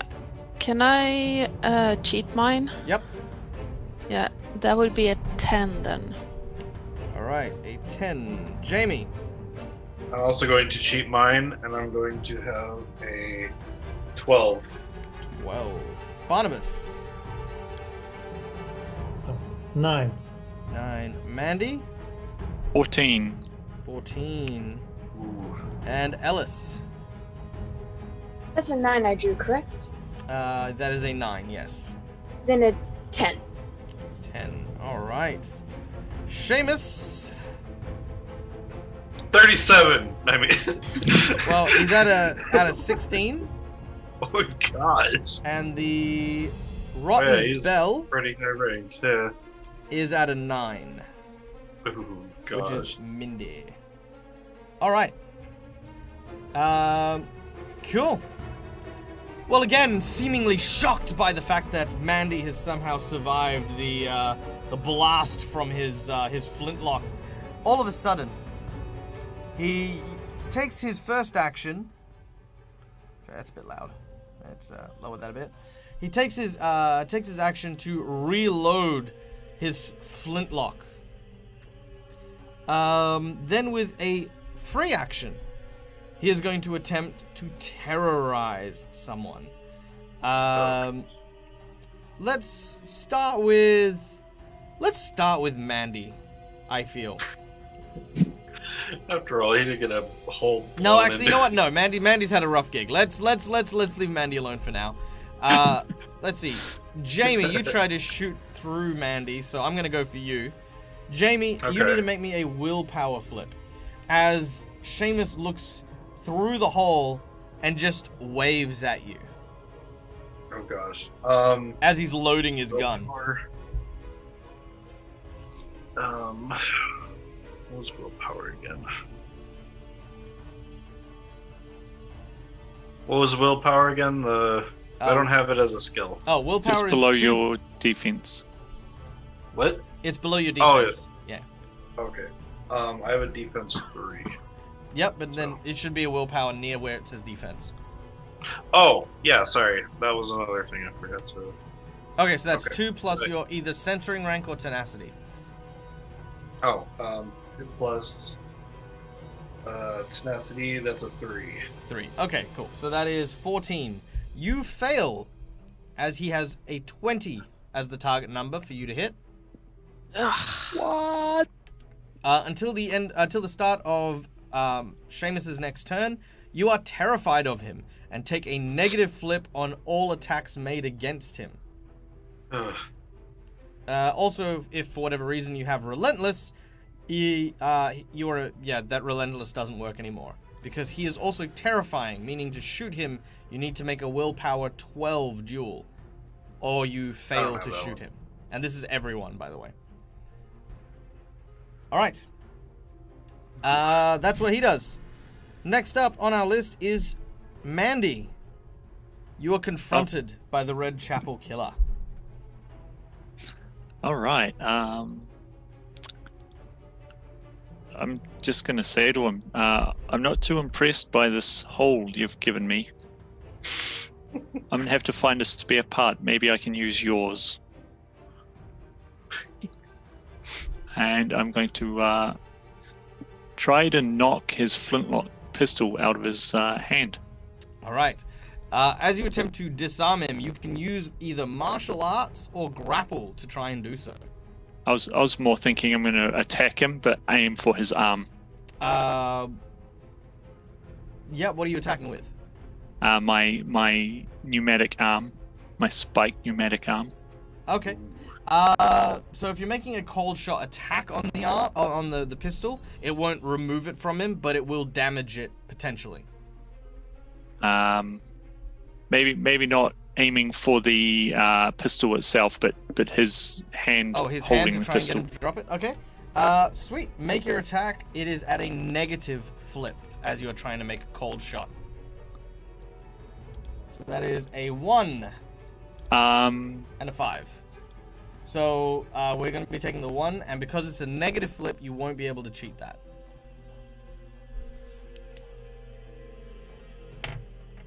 But that is 1 action. Oh no. Okay, then I'll try again, I guess. Okay. 11 and a 10. So we're using a 10. Yep. Okay, and I'm taking the AV. Is Yes, it? that's correct. So +5, so 15. 15 is not high enough. What? Is this guy made of metal? Seriously. No, Just this, Jack the Ripper. no, this guy's. He's made of scissors. He's using boss armor. Seriously. This guy is not a level 1 fight. Yeah. As you go to try and hit him, you watch as he sort of does that, cowboy roll of his gun, as he sort of swings it back and out of range. It's not that he's not taunting you. He's just trying to get close enough to you. And you know the look. He is looking at you the same way you have looked at people since your undeath. And he is drawing lines on you. Bits that he wants to keep.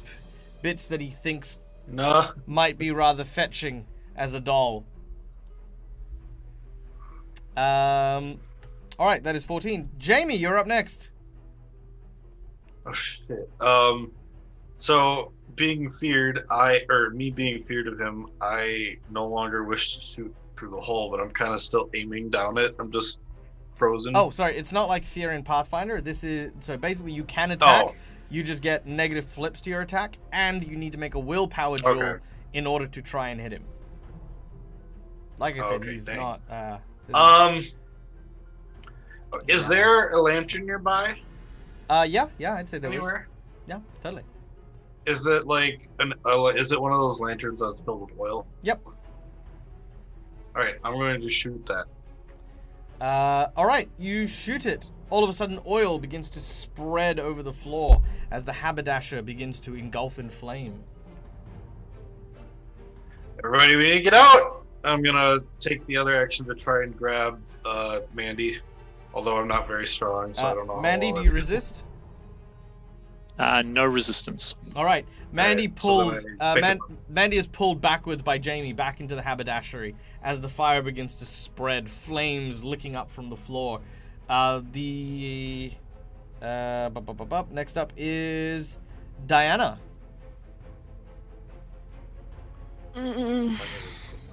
Trying to see what I could do. I mean, Diana would be, not liking the fire spreading everywhere. So,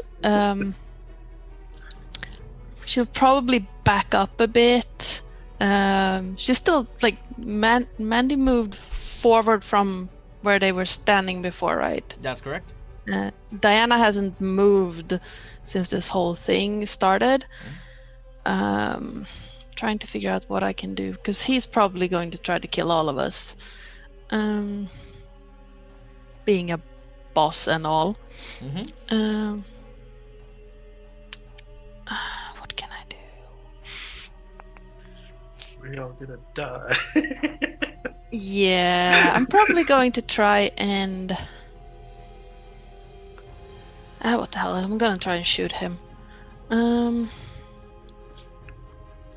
Depending on how far away am I from where he was, from the flames?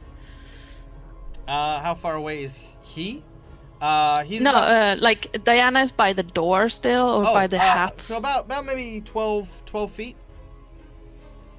I'm sorry, you cut out. Oh, sorry, about 12 feet. So, okay, I can't shoot him then. I am going to... There are some more lanterns if you want to shoot them. Yeah, let's aim for a lantern. All right. I don't like this fire. Let's create a bigger one. Yep. You see you see another one. You smash the glass. You don't even need to do that. You're proficient with firearms, so your pistol fires off, and oil continues to engulf this hat shop. Yeah. All right. Next up is Ellis. So, I'm not sure. Is it are there free actions in the game so you can talk without explaining an action? Yes, there is. Okay. I just say to everyone, you all need to get out of here now. And then, how do skill triggers work? So, when you make a skill check and you pull the suit listed on your skill trigger, it will immediately activate a potential for you to use that trigger. For example, with doctors, if you have the trigger of a crow already assigned to your doctoring skill, if you flip a card and it has a crow, much like these symbols here, you would then remove poison on a character in addition to healing them. So that's kind of how the triggers work. It's like a little additional thing that happens when you make a skill check. Okay. Staying as far away as I can, close to the exit way. Mhm. I want to use, what would that be? What is that ability called? Let me pull it up again. I want to use illusions because I don't know much about serial killers, but I do know that they probably don't like to feel replaced. So I'm going to create an illusion of Seamus, waving at Seamus, and say, "Everything is not as it seems." I like it. All right. So for your Nice. illusion, I believe you need to again make a check with a tome. Yes, it is a. It says AV +5 and then TN 10 and mask. Okay, so you That's need, for the pre-gen. so basically you need a 5 of masks in order to succeed on this illusion. And that is a 13 of Nice. masks. With a 13 of masks, you create an illusion of Seamus. As a second one appears, he looks, and his accent kind of shifts from the kind of like Irish cadence. It's almost like this sinister one. Now that's not funny. Hella funny. As he Let's see.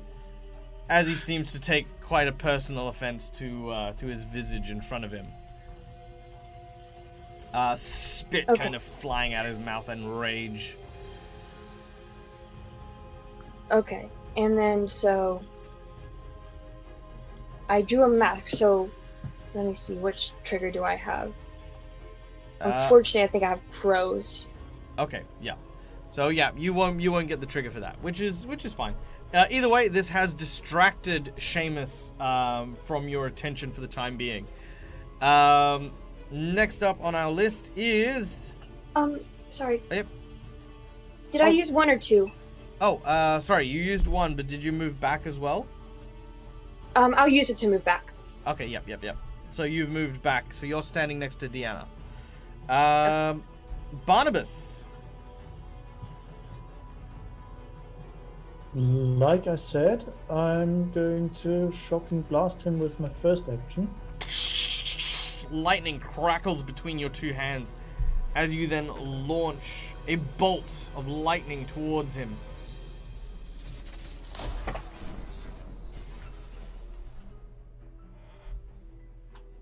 What do you need from me? What do you need? What do you need to cast it? Does it have a TN? And at least at an 8 of tomes. 8 of tomes. All right. So you flipped a 7 of masks. So you need a tomes. Can you cheat in a tome? Yep, I can. All right. What would you like to I have cheat a in? 9 of tomes. A 9 of tomes. So 9 of tomes plus your attack value is. My attack value. So your AV. 4. So 9, 10, 11, 12, 13. You cast your lightning, and as you fire it, it misses. that goes total. Yeah, that'll be the total. Okay, if I had I known, then I would have picked another tomes. Oh yeah, you can pick another tome. Okay. In that case, I'm going to pick the King of Tomes. So that's a 13 plus 4 is Yeah. 17. That'll hit. Yeah. All right, we flip 2 and take the lowest because you've only beaten him by 1. So that's medium damage. Can I improve that somehow? You cannot because it's a negative flip. So your middle damage. My middle damage is damn sunglasses. 3. 3 damage. All right, you deal 3 damage Sunglasses. as your blast sends a shockwave through his arm. He looks at it, and he looks at you. What are you gonna do with your second action? I'll wave at him and get the out of here. Ah! Ah! Ah! Bye. All right. Yep. It is now Millie's turn. Indeed. Mindy, sorry. All right. As Seamus leans over, my dear, it seems that our guests are trying to leave. Why don't you invite them to stay? I insist. Mindy is going to use Bewitch. The first one is going to be on Barnabas, and the second one is going to be on Diana. So, this is a willpower duel. Target number is 10. So, Barnabas, you're up first. Black Joker. Oh. The Black Joker is uncheatable and counts as a 0. Now, as this happens, you see Seamus close his eyes and smell the air. As you start to move closer towards him, the wound from his chest begins to heal. Am I bewitched by her or by him? By him. Oh, sorry, by her. Sorry, by her. You're bewitched by her, but anyone who fails a will save near him, he gets to feast on that fear and heal. Diana, your will save is a 3. I'm sorry, let me just imagine that scenery. I blast him, turn and run, and then in the middle of the run, wait a second. I forgot my hat. Turn around, run back. All right. Okay. That. And I think you can cheat this one, right? Yeah, can I cheat that one? Yeah, you can cheat this one. Yeah. I don't think it's gonna matter, but. You only need a 10. Yeah, it's not gonna matter. I'm not gonna cheat. All right. The question though, because Bewitch is one of my skills. Mm-hmm. Does that count towards anything? Can in she this counterspell Bewitch? No. Bewitch okay. the Bewitcher! All right. So as you are brought forward, you start looking at Mindy, and you don't see the zombie. You see a beautiful woman, and you start to have very confused feelings. This is literally a feature. This is one of the triggers it has. Because there was a mask involved, confused feelings. You will take a negative flip on all duels in which you are the defender. So, we now return to the top of the round where Seamus is there. He turns and he says, "You're all the same, you are. Just like that rich noble coming in here wanting us to murder some Trimpsy proper prim guild bird. Well, I'll tell you what, nobody puts Seamus in a box."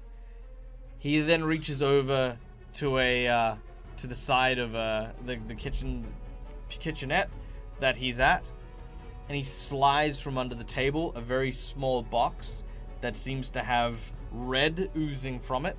It's also wrapped like a present, like a Christmas present. Nobody puts Seamus in a box. He turns and faces Diana and Barnabas. Seamus is the one who puts people in boxes. Yeah, sorry, I don't care, I'm just... I want to... Hey, where are you coming from? What's your deal here? I talked to the zombie. What's your backstory as we all get out of there? Well, the zombie goes...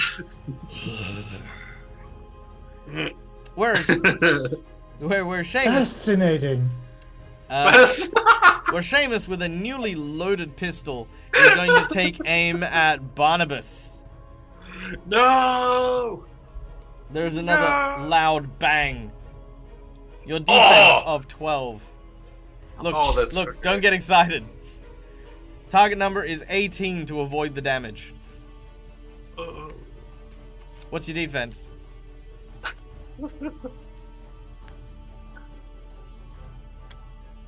Barney? I think you killed him. 3. Plus 3? So Alright, 15. So that's still okay. So it's a negative flip, which is a 12. But we've reached the end of the deck, so everyone gets to draw one card from their twist deck. Oh, nice. Which, that is a... Stop drawing the same cards. Cool. That is an 11 on Diana. And a 4 on Ellis. All right. So that was a 12 and a... Oh, no! Yeah, this might kill no. you. All right. That is... You ready for this, Barnabas? 8 points of damage. I know my I'm gonna God. die, but look at those curves. Very true. As you admire Mindy looking at her voluptuous body, there's this loud bang. And as this happens, you hear Seamus go, "Eyes off my woman." Alright, now, here's what happens How when we many- go down. How First we much make... damage can I take? Well, actually, there is no such thing as negative hit points to death. This is how death works. So once you hit 0 hit points, we make a toughness challenge. So we flip and we need to get 10 on our toughness. You get a 12. Oh! So you are still conscious. Now, how many negative hit points are you on? I don't even... Where are my hit points in the first Your Wounds. wounds Wounds, are... sorry. It should be My- it should be over by the Under height on my sheet, yeah. next to the initiative. Oh! Wounds? Is that... Yep, that's is that it. it? That was 5, so I'm at -3. Okay. Well, hang on. You took damage from before, didn't you? No. No, you didn't. Okay. Nope. No, I think I'm the only one that's taken damage. Okay, so and minus someone 3. else. Okay, so that means you now get a critical effect with a +3 added to it, which is Oh. 15. Gushing wound. As he has shot you, a huge hole has appeared in your body, and it is bleeding profusely. In 10 rounds, you will die if you do not see a doctor. Alright. And with his second action, Seamus will, once again, load his pistol. Would you stop interrupting? I'm in the middle of something here. It comes out like gurgling. He turned into a zombie. Alright. She got me. He got to him too. Alright. Next up. Ah! Next up is Mandy. Alrighty. So, Man, you're here alright. where's the nearest doctor? Outside, go. The nearest doctor. You may make a let's make a survival check. Is there any Uh-oh. stomach you can put in that you have on you? Do you have someone else's stomach? 11 Just place of it. RAM. Alright, with your survival check, you know a local doctor. Oh, should I say a vet? He is not too far away from you. Gonna get animal parts. having seen Barnabas with the hole suddenly open up in his chest to almost match the one that Mandy received earlier. Mhm. How I could say... how sorry. big are the flames right now? How big are the what, sorry? Flames. Pretty big. Probably about maybe 3 more rounds before they fully engulf the storefront. And we're in the little shop, You're currently in the workshop shop by out the front back, door. right? Are we not down at the workshop? Well, no, because he was in the workshop, and you were pulled out by Jamie into the haberdasher. So you're into the main Okay. storefront. But Barnabas and who was the other person that got charmed Deanna. are down. It was me. Oh no, it was. Yeah, Deanna and Barnabas. was me. Yeah, Deanna Deanna and and Barnabas are in the Barnabas, back room. Okay. I'm being weird. In that case, Mandy will attempt to pull Barnabas and Diana back out. All right, you're going in and trying to grab hold of them. Which one would you like to grab? We'll go with Barnabas because he's got a big hole in him. All right, you grab Barnabas. and But, pull him out. But, He's like trying to. I can Resist. see, but Barnabas is resisting. I'm literally pouring my heart out for that woman. All right. Very well. That is Mandy. Next up is Jamie. All right. So you said shooting at him gives me a negative flip to the attack, right? Correct. Okay, crap. Oh, actually, no. That only lasted for 1 round, so no, you don't Oh, get that. cool. All right, so yeah, I'm going to try and shoot him in the eye. All right, he is terrifying, meaning you need to make a willpower duel or potentially just fail your check. Ah, crap. Willpower of 10, which is fine. That'll pass. +3, so yeah. So now you get to make your attack. All right, so now I'm going to shoot at him. 4. I'm going to cheat it. Yep. Can I cheat it? Yeah. Cheat it with my king. Okay, so what's your total? Oops. Sorry. So that's, I think, 13 plus archery and grace. Or archery with speed or grace? Archery's grace. Okay, yeah. That's the same thing. So 13 plus 5, that's 18. 18? That'll hit. That's a Dang 1 it. and a 5. Low damage. Okay. That's still 2. All right, 2 And it's damage. with the barb, so In the eye. yeah. He looks at it and he's not overly enthused. He's So snarls. whenever he spends 2 actions, he takes another damage until he pulls that out. Nice. Yeah. All right. And then my other action is actually, could I shoot again? Yeah, totally. All right. Shoot again. I'm gonna shoot at her this time. Oh, at her? Yeah. All right. I'm gonna shoot at Millie or Mindy. Uh, Yes. Okay, 13 of crows as you notch your arrow and send another one flying. This is just in the arm, maybe trying to. pin What's it. your total? 13 plus another 5. That's 18 again. 18. That is a straight flip, meaning you can actually cheat the damage if you want. Medium damage. You know what? 6. I'm going to use. No, I'm going to save that for if I need to hit it again. I'm going to stay with the medium damage. So it's another 2. All right. 2 And damage. again, she's also barbed. So if she spends 2 actions, she takes the damage. Nice. Very nice. All right. After Jamie, we go to Ellie. Or Ellis. Everybody out! Can I shake my fist at Jamie? Yes. As Mandy's got you by the scruff of the neck, like Leave me. Let me die. you're bleeding out. Damn it! Let's go. Yeah, Damn I'm you, choking for Jamie, several why? reasons, but All right, Ellis. My beloved! How hurt is Seamus looking? Barely. Okay. I'm gonna do something stupid. And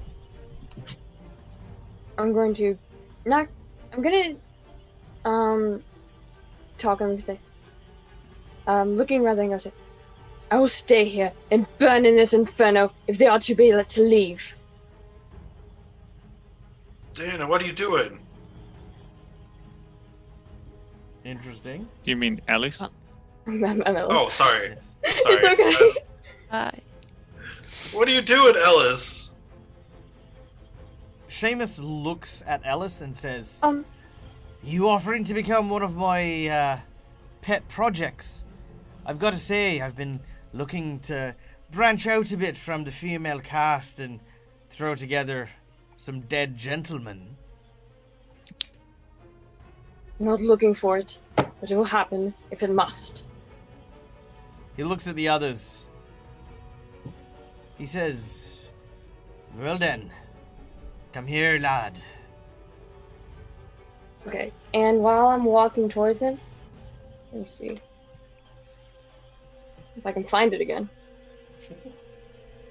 Why do I have so many things open? Just get to the one page. No.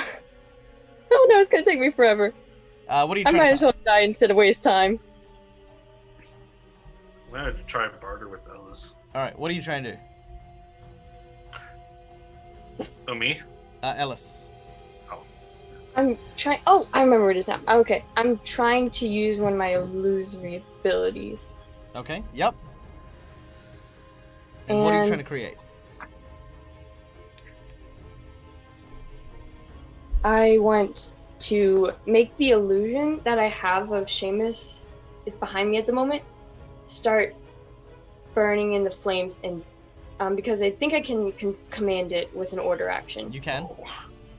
I wanted to look in serious pain, but smiling through it. Creepy. Ooh. I like it. Be like the painting where you burn it and he's like, I forgot what movie that was. I remember Dorian that Gray. day. Yeah. Dorian Gray. All right. So are you approaching Seamus? I'm approaching. Yes. Pretty And dangerous. then to Jamie, I say, buying time. Because he asked, what are you doing? I'm saying, buying time. Okay. Okay. All right. So that is what Ellis does. Deanna. Yeah. So, the bewitch thing works as charmed in D&D, or Correct. like, yeah. Okay. So I wouldn't willingly attack Mindy at this point. Correct. Yeah. So, what do I want to do? I would have gone pretty close to the flames at this point, since I'm, inside the workshop. The flames would be outside in the store. What would I do? How close am I to Seamus? Like 3-4 feet. I would like to try and knock his hat off. No, I'm just kidding. No, I'm just trying to hit him in the face He's also being controlled. with a bullet. All right. I don't think he's a snow golem, so I'm not gonna knock his head off. But I'm gonna try to shoot him in the face, because being half the distance I can shoot, I'm figuring that if I just turn my pistol to him. All right. Let's start with a terrifying Ooh, duel, awesome. as he is incredibly terrifying. That is a 2. You need a 12 on your willpower duel. Can you cheat it? Can I cheat that? If you've got a card to cheat it with, yeah. Yeah. I'm going to use my 11 of masks for that and get a 13. Easy done. All right, you make your attack, which is a 9 of masks. Plus your pistols. Plus 5. No, plus... The AV, does that include my pistol? AV should be your pistol plus grace. Okay, so it's a plus 5. Okay. 14 will miss. You need a 16 to hit. Okay, so him being too close, I can't aim properly, so I will miss him. You actually aim straight at his head, and you shoot him through his hat. A hole appears through the hat. He looks at it. Do you have any idea how difficult it is to replace this hat? I killed the woman who made it. He throws it to the ground, and he's just angry Well, now. Hey, Wasn't that a lack of foresight on your part? Hey, it was Mindy's. He snarls. Why me hat? You You're a bastards. necromancer, just ask her to make you a new one. All I was It doing was a hat sucker. It's quiet contemplation. All I was doing was making you some damn tea. All right. The Murdering all the hats. It's a hat Next. sucker. next up, Barnabas. Barnabas, you are still conscious and able to function completely normally, but you are now at bleeding out 2. Okay. I'm bleeding out, I'm gurgling. Mandy has you. So, how long does the being bewitched last? Oh, that was it. That's it. It's 1 round. Oh, I shake my head. Now he's I look just at Mindy. Ugh. I'm married! What did I say? What did I do? And then I'll try to use... What's it called? Shocking blast again. Although not on him, but on the floor beneath him. What is the desired effect? I'm hoping that there's a basement below us, so we'll get rid of him long enough to get out of here. There is not, and the floor is wood. If you had fire damage instead of electric, I can maybe do something with that. But yeah, electricity won't weaken the floor enough to plummet him. Telekinetic push. Yeah, telekinetic push could work. You could knock him back and into the kitchen. He'd fall over some of the stuff. Okay, I'll try that. All right, terrifying jewel. As you target him, 9 plus your willpower. Oh, my willpower. Sorry. I am getting slow, so it's 4:30 in the morning here. It's okay. We're almost done. Bear with me. Willpower is 4. Yep. That's a 13. 15. That's perfect. All right. Oh, 13. And your telekinetic Yeah, push is a 5. Now, I believe you need a mask to get this to work, right? Yeah, that's hearts, right? All right. Do you have something to cheat it with? Masks is diamonds. Diamonds. Damn it. No. All right. Well, we can always go with the focus, but that won't really help. With those sunglasses, it looks like diamonds. Yeah, no, that's not going to help you at all. All right, so as you try to telekinetically push the Seamus backwards, it does not seem to work. We then go to Mindy. Wait. Yeah. Barney. I still have one action, and I'm wondering, does Newton's law apply so I can push him, so does it push me? No. Damn it. In that case, I'm not bewitched. Correct. Can I try and stumble out of the shop? You do so. You are now on the streets, your blood pouring onto the cobblestone. You begin to make your way up the flight of stairs. You hear the sounds. Police! Nice. Just as you leave, though, Barney, Mandy's going to tell you the directions to the vet. Okay. You get the directions to the vet. The vet. Now, as you yell out the police, there is the sounds of whistling. And the sounds of guild footsteps marching. That whistle is heard on the inside, and Seamus is immediately drawn to that attention. The bell, on its next turn, will go to do something, but is immediately stopped by Seamus. Well, seems like we've outstayed our welcome, love. But rest assured, I'll be back for you. There's always room in the collection for one more. It was such a nice hat shop too. I'm going to regret its loss.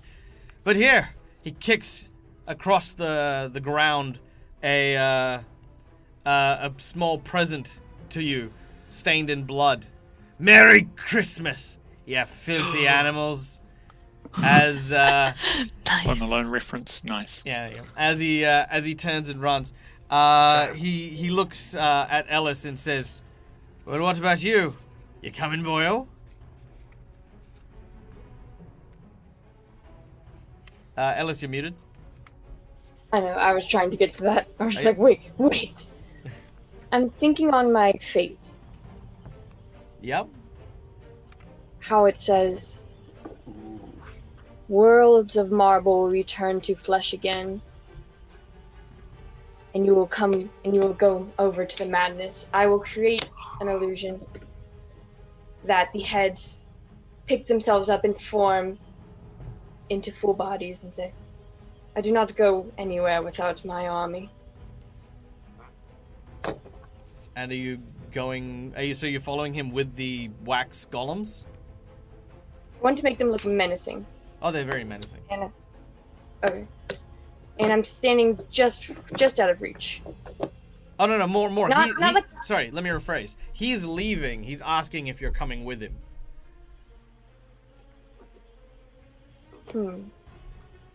So wait, is he going that way, or is he going? He's going back into the house. Like he's going into the back room. I'm standing there for now.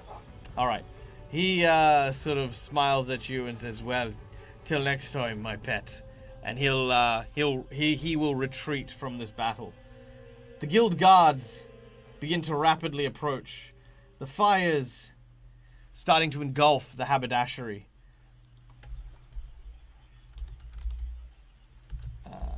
Let me just very quickly get the sounds of a burning building. Using the same cues from Diana's Destiny, could I run up to one of the guards and go, the madman, or just tell them roughly the direction he ran? Absolutely. The guards say, quick, this way, down the alleyway. He can't have gotten far. Among the guards, there is, of course, a field medic who can tend to Barnabas and starts nursing his wounds. The fires burn the haberdashery as they're just engulfed in these flames, but you're all managing to end up safe. Does anyone grab the box? I'm probably the last one in there, am I? Yeah, probably. What? So the box, that was what caused the not what caused the bewitchment. What did it do again? It's a blood-stained Christmas present. He just kicked it towards you. Yeah. That one. I thought you were talking about a different box. Sorry. Now, would Diana still have the scroll that he was like where the enchantment was written on? Yeah, absolutely. Yeah. All right. It doesn't do anything for her, but she could give it to anyone who has use of it or knows what it is. Just a question: Can Mandy chase after Seamus? Potentially, yeah. Yeah, you could. I wouldn't recommend it, but look, I'm one of the GMs that will always tell you can do stuff, but I'm also the GM that will tell you, yeah, you can, but I'm no chase after Seamus. I'm not gonna let you. So I can let the guards know more the direction he's going. So I can shout out like, over here! As you run past me, because I was kind of standing next to you the whole time, I'm gonna kick you in the chest where your hole is. You're not going anywhere. All right. If you This one guys gets wish lodged to, in the hole. if you guys wish to, I'm gonna make an opposed Wait, what just athletics goes check. through? I'm gonna do an opposed Oh, athletics shoot. check just to see who wins in this little bout. So Jamie, your athletics is 3, and Mandy, your athletics is 4. Oh! You'd probably still beat me though, because if your might is higher. Oh yeah, definitely. So yeah, Jamie, well, I fail. you try to stop Mandy, but Mandy, you run off. Now, I get a card. as we enter our epilogue, between the lot of you, Barnabas, you lie on a stretcher being tended to by a guild medic. He says you're very, very lucky. This hole punctured one of your lungs, but we've managed to heal you using some of the magics that some of the boys had. Plus, also, some medical treatment is still going to be needed. You'll be off your feet for a while, but you'll live. Yeah, until I tell my wife about what happened in there. They nod and they escort you out. Deanna and Ellis, you are talking to the guards and giving a statement. One of you. Oh yeah, sorry, go on. Sorry, knowing that I might possibly be an explosive or something, whereas I do have the package, but I leave it a safe distance away from everyone else and tell them about it.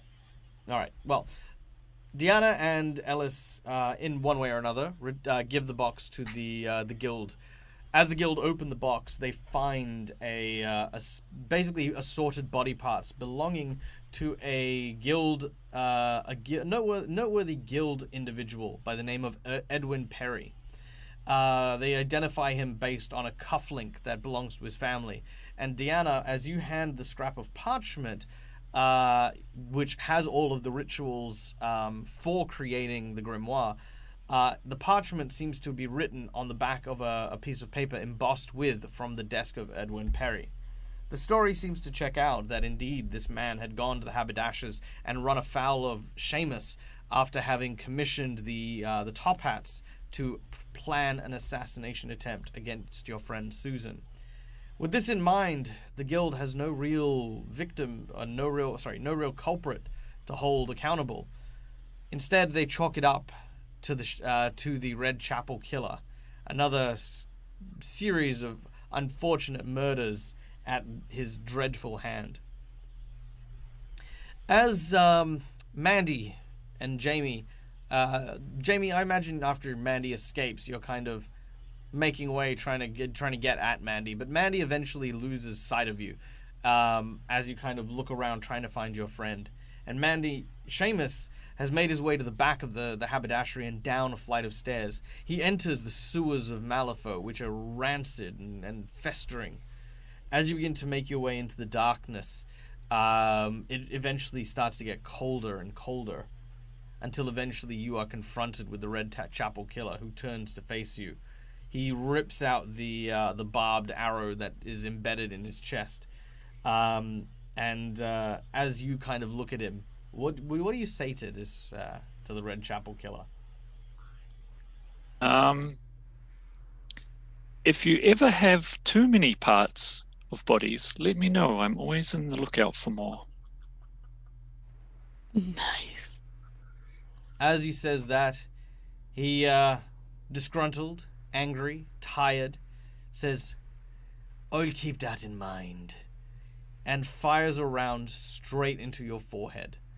The entire top quarter of your skull is removed as you hit the ground. Now, as we pan back, next to a hospital bed, Barnabas, your wife is holding your hands as you come to. You're on an IV, and she's sitting there going, "Oh, Barnabas, oh, what happened to you? The guard said that you were in some sort of accident, a fire, and..." Listen, I don't want to lie to you, but it was all not my fault. You begin to console your wife as you talk. Ellis and Diana, you both return to your lives. Ellis, you spend a bit of time returning to the children of the orphanage, and who are ecstatic to see you. Spending the rest of Christmas enjoying yourself. And Diana, you are reunited with Susan and inform her of everything they find, including all the work on Edwin Perry. The two of you are invited to a hearty meal over Christmas, and enjoy everything that comes with it. Jamie, you spend the night wandering the streets, yelling out for Mandy, trying to find where they went. You look for tracks, you look for signs, but there seems to be no sign, even long into the dark night. And Mandy, your eyes flutter open. You are on a table, a surgical table, with guild symbols everywhere. It seems to be some kind of mortuary. You see this fire, realizing it's hair atop a doctor's head. This man turns to you and looks at you with a wicked grin. And he says, "Pleasure to make your acquaintance. A friend of mine said you were looking for parts. My name is McMorning, and I think we can make beautiful things together." And that is where we're going to end today's Christmas Carol adventure. Thank you, everyone. Thank you so much. And holy crap, we have so many people hanging out in chat today. When did that happen? Welcome, everyone. Oh my god. Welcome. You literally chose the day that I actually have got so much stuff on I couldn't keep interacting with chat. But welcome, everyone, to the Dead Aussie Gamers channel. I'm the Dead Aussie Gamer. My name is Michael. I run role-playing games here.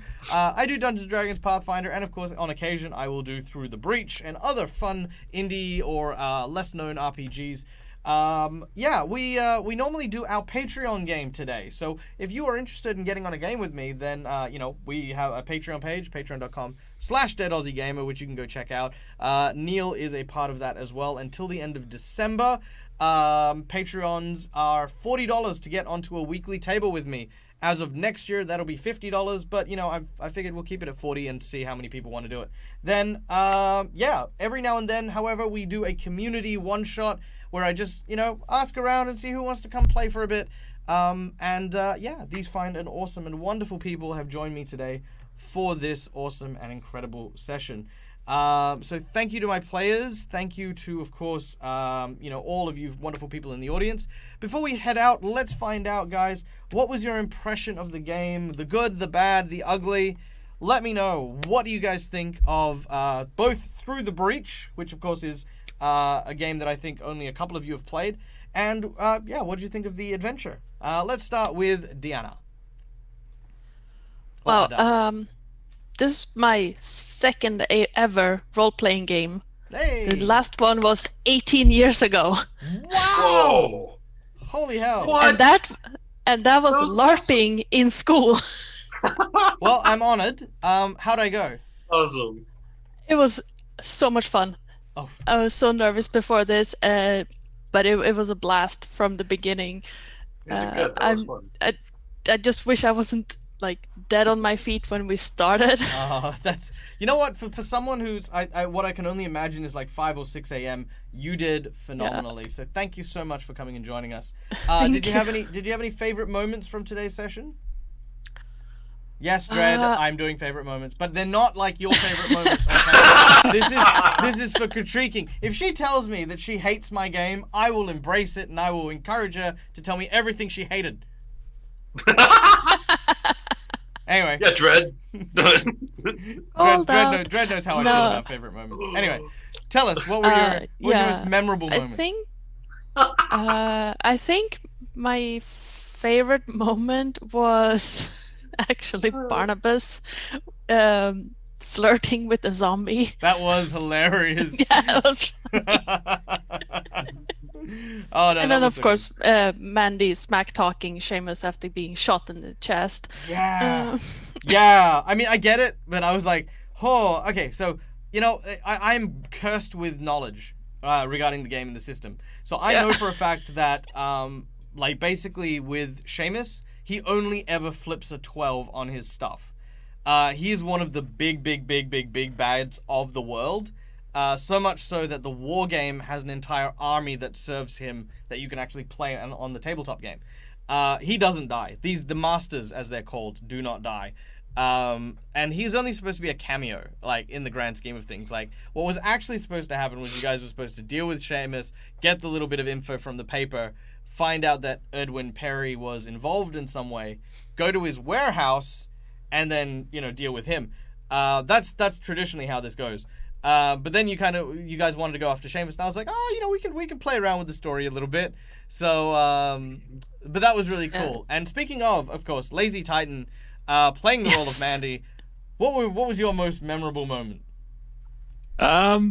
Maybe just getting shot in the middle of the chest and then it not even phasing Mandy. Being an undead has its perks. It absolutely does. No, that was pretty badass, and I loved the fact that it was okay. So normally when you come into boss battles and it's haha, I will kill you all. Been there, done that. What else you got? It was just, and I was just well, I guess look, I got a gun, okay. I also can backhand people because he actually does have a backhand attack, which is hilarious. Oh. But I had nothing else. I'm just gonna, I guess, keep shooting you until you stop moving. But yeah. My only reaction there was but I was supposed to be hiding behind Mandy. Yeah. There's no point if my cover has holes, Mandy.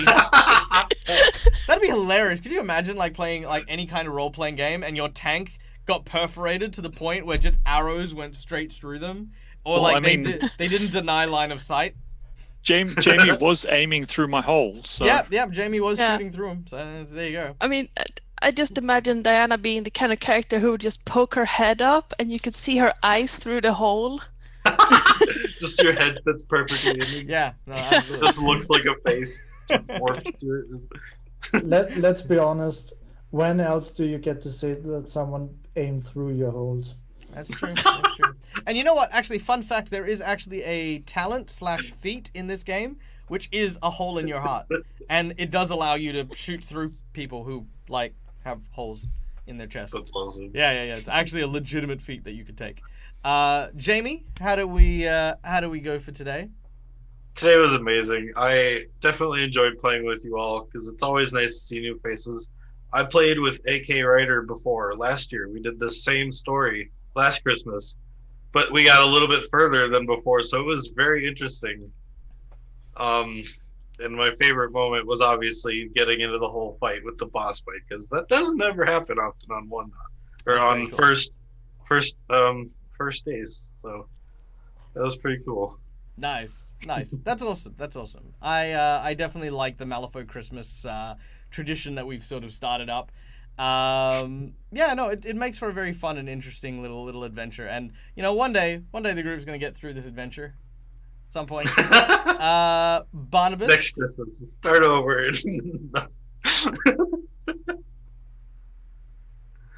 You're muted. Mate?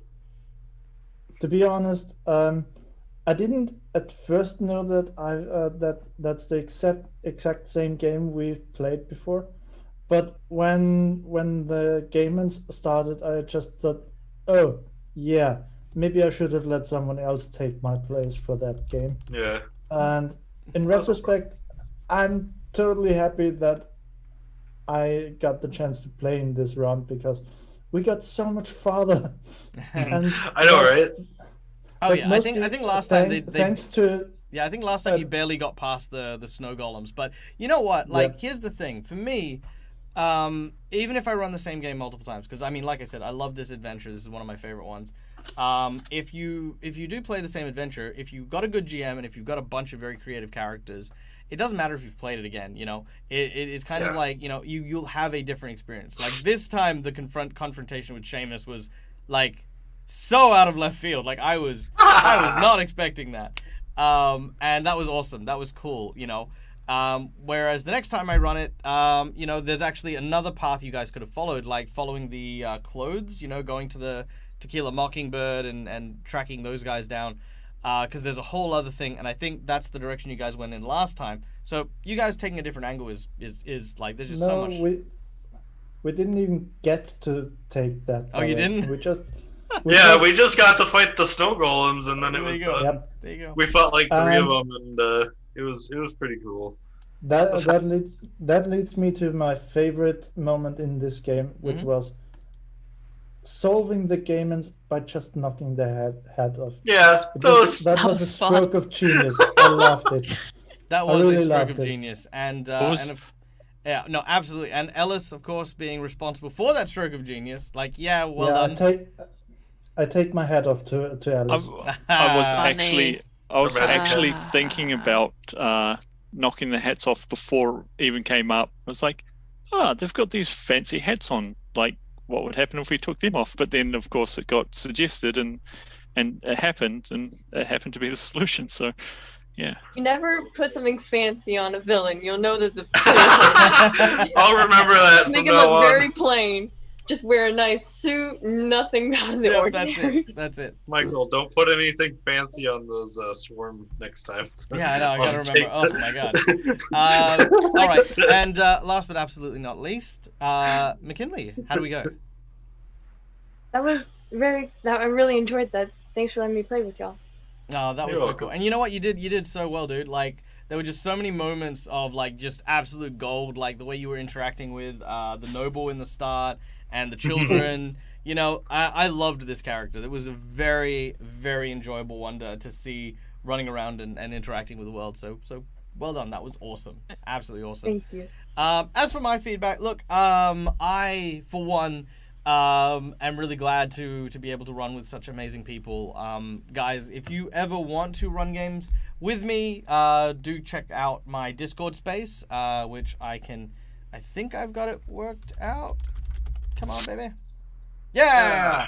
Come check out my Discord space. The Discord space is where you can find me. It's a very casual hang, and lots of people there who love role-playing games. Come over and do that, and hang out.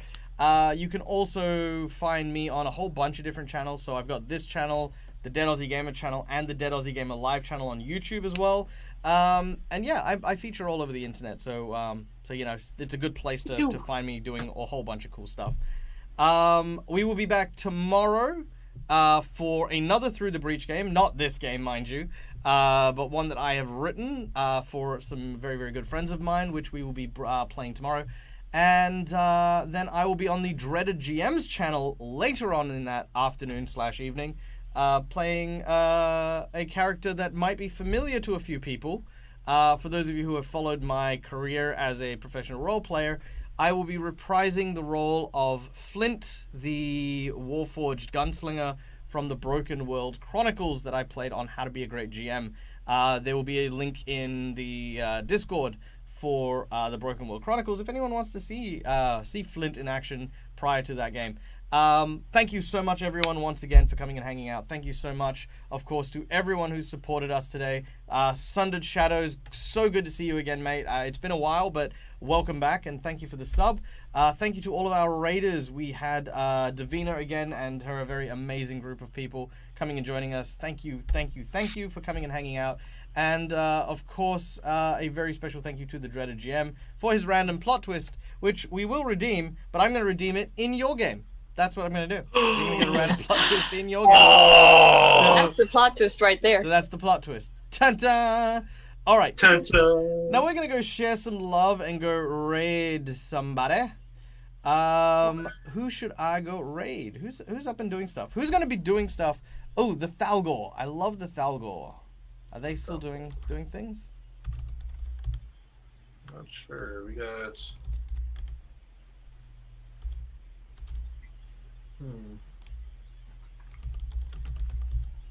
Oh no. That's true. Yes, there we go. They are still doing stuff. Yeah. All right, we're gonna go raid these guys. They are a bunch of very amazing role players. We've gone and hung out with them a few times. So thank you so much, guys, once again for joining us today. Also, hello, Eric. Hi. Merry Christmas. And of course, to everyone in the chat and in the channel, we hope that you have a very safe, a wondrous, and amazing holiday season. May it be filled with joy, good rolls, good people, and as always, from me to you, game hard or die trying. Bye, everyone. Merry Christmas! Bye. Merry Merry Christmas. Christmas. Bye. Merry Christmas.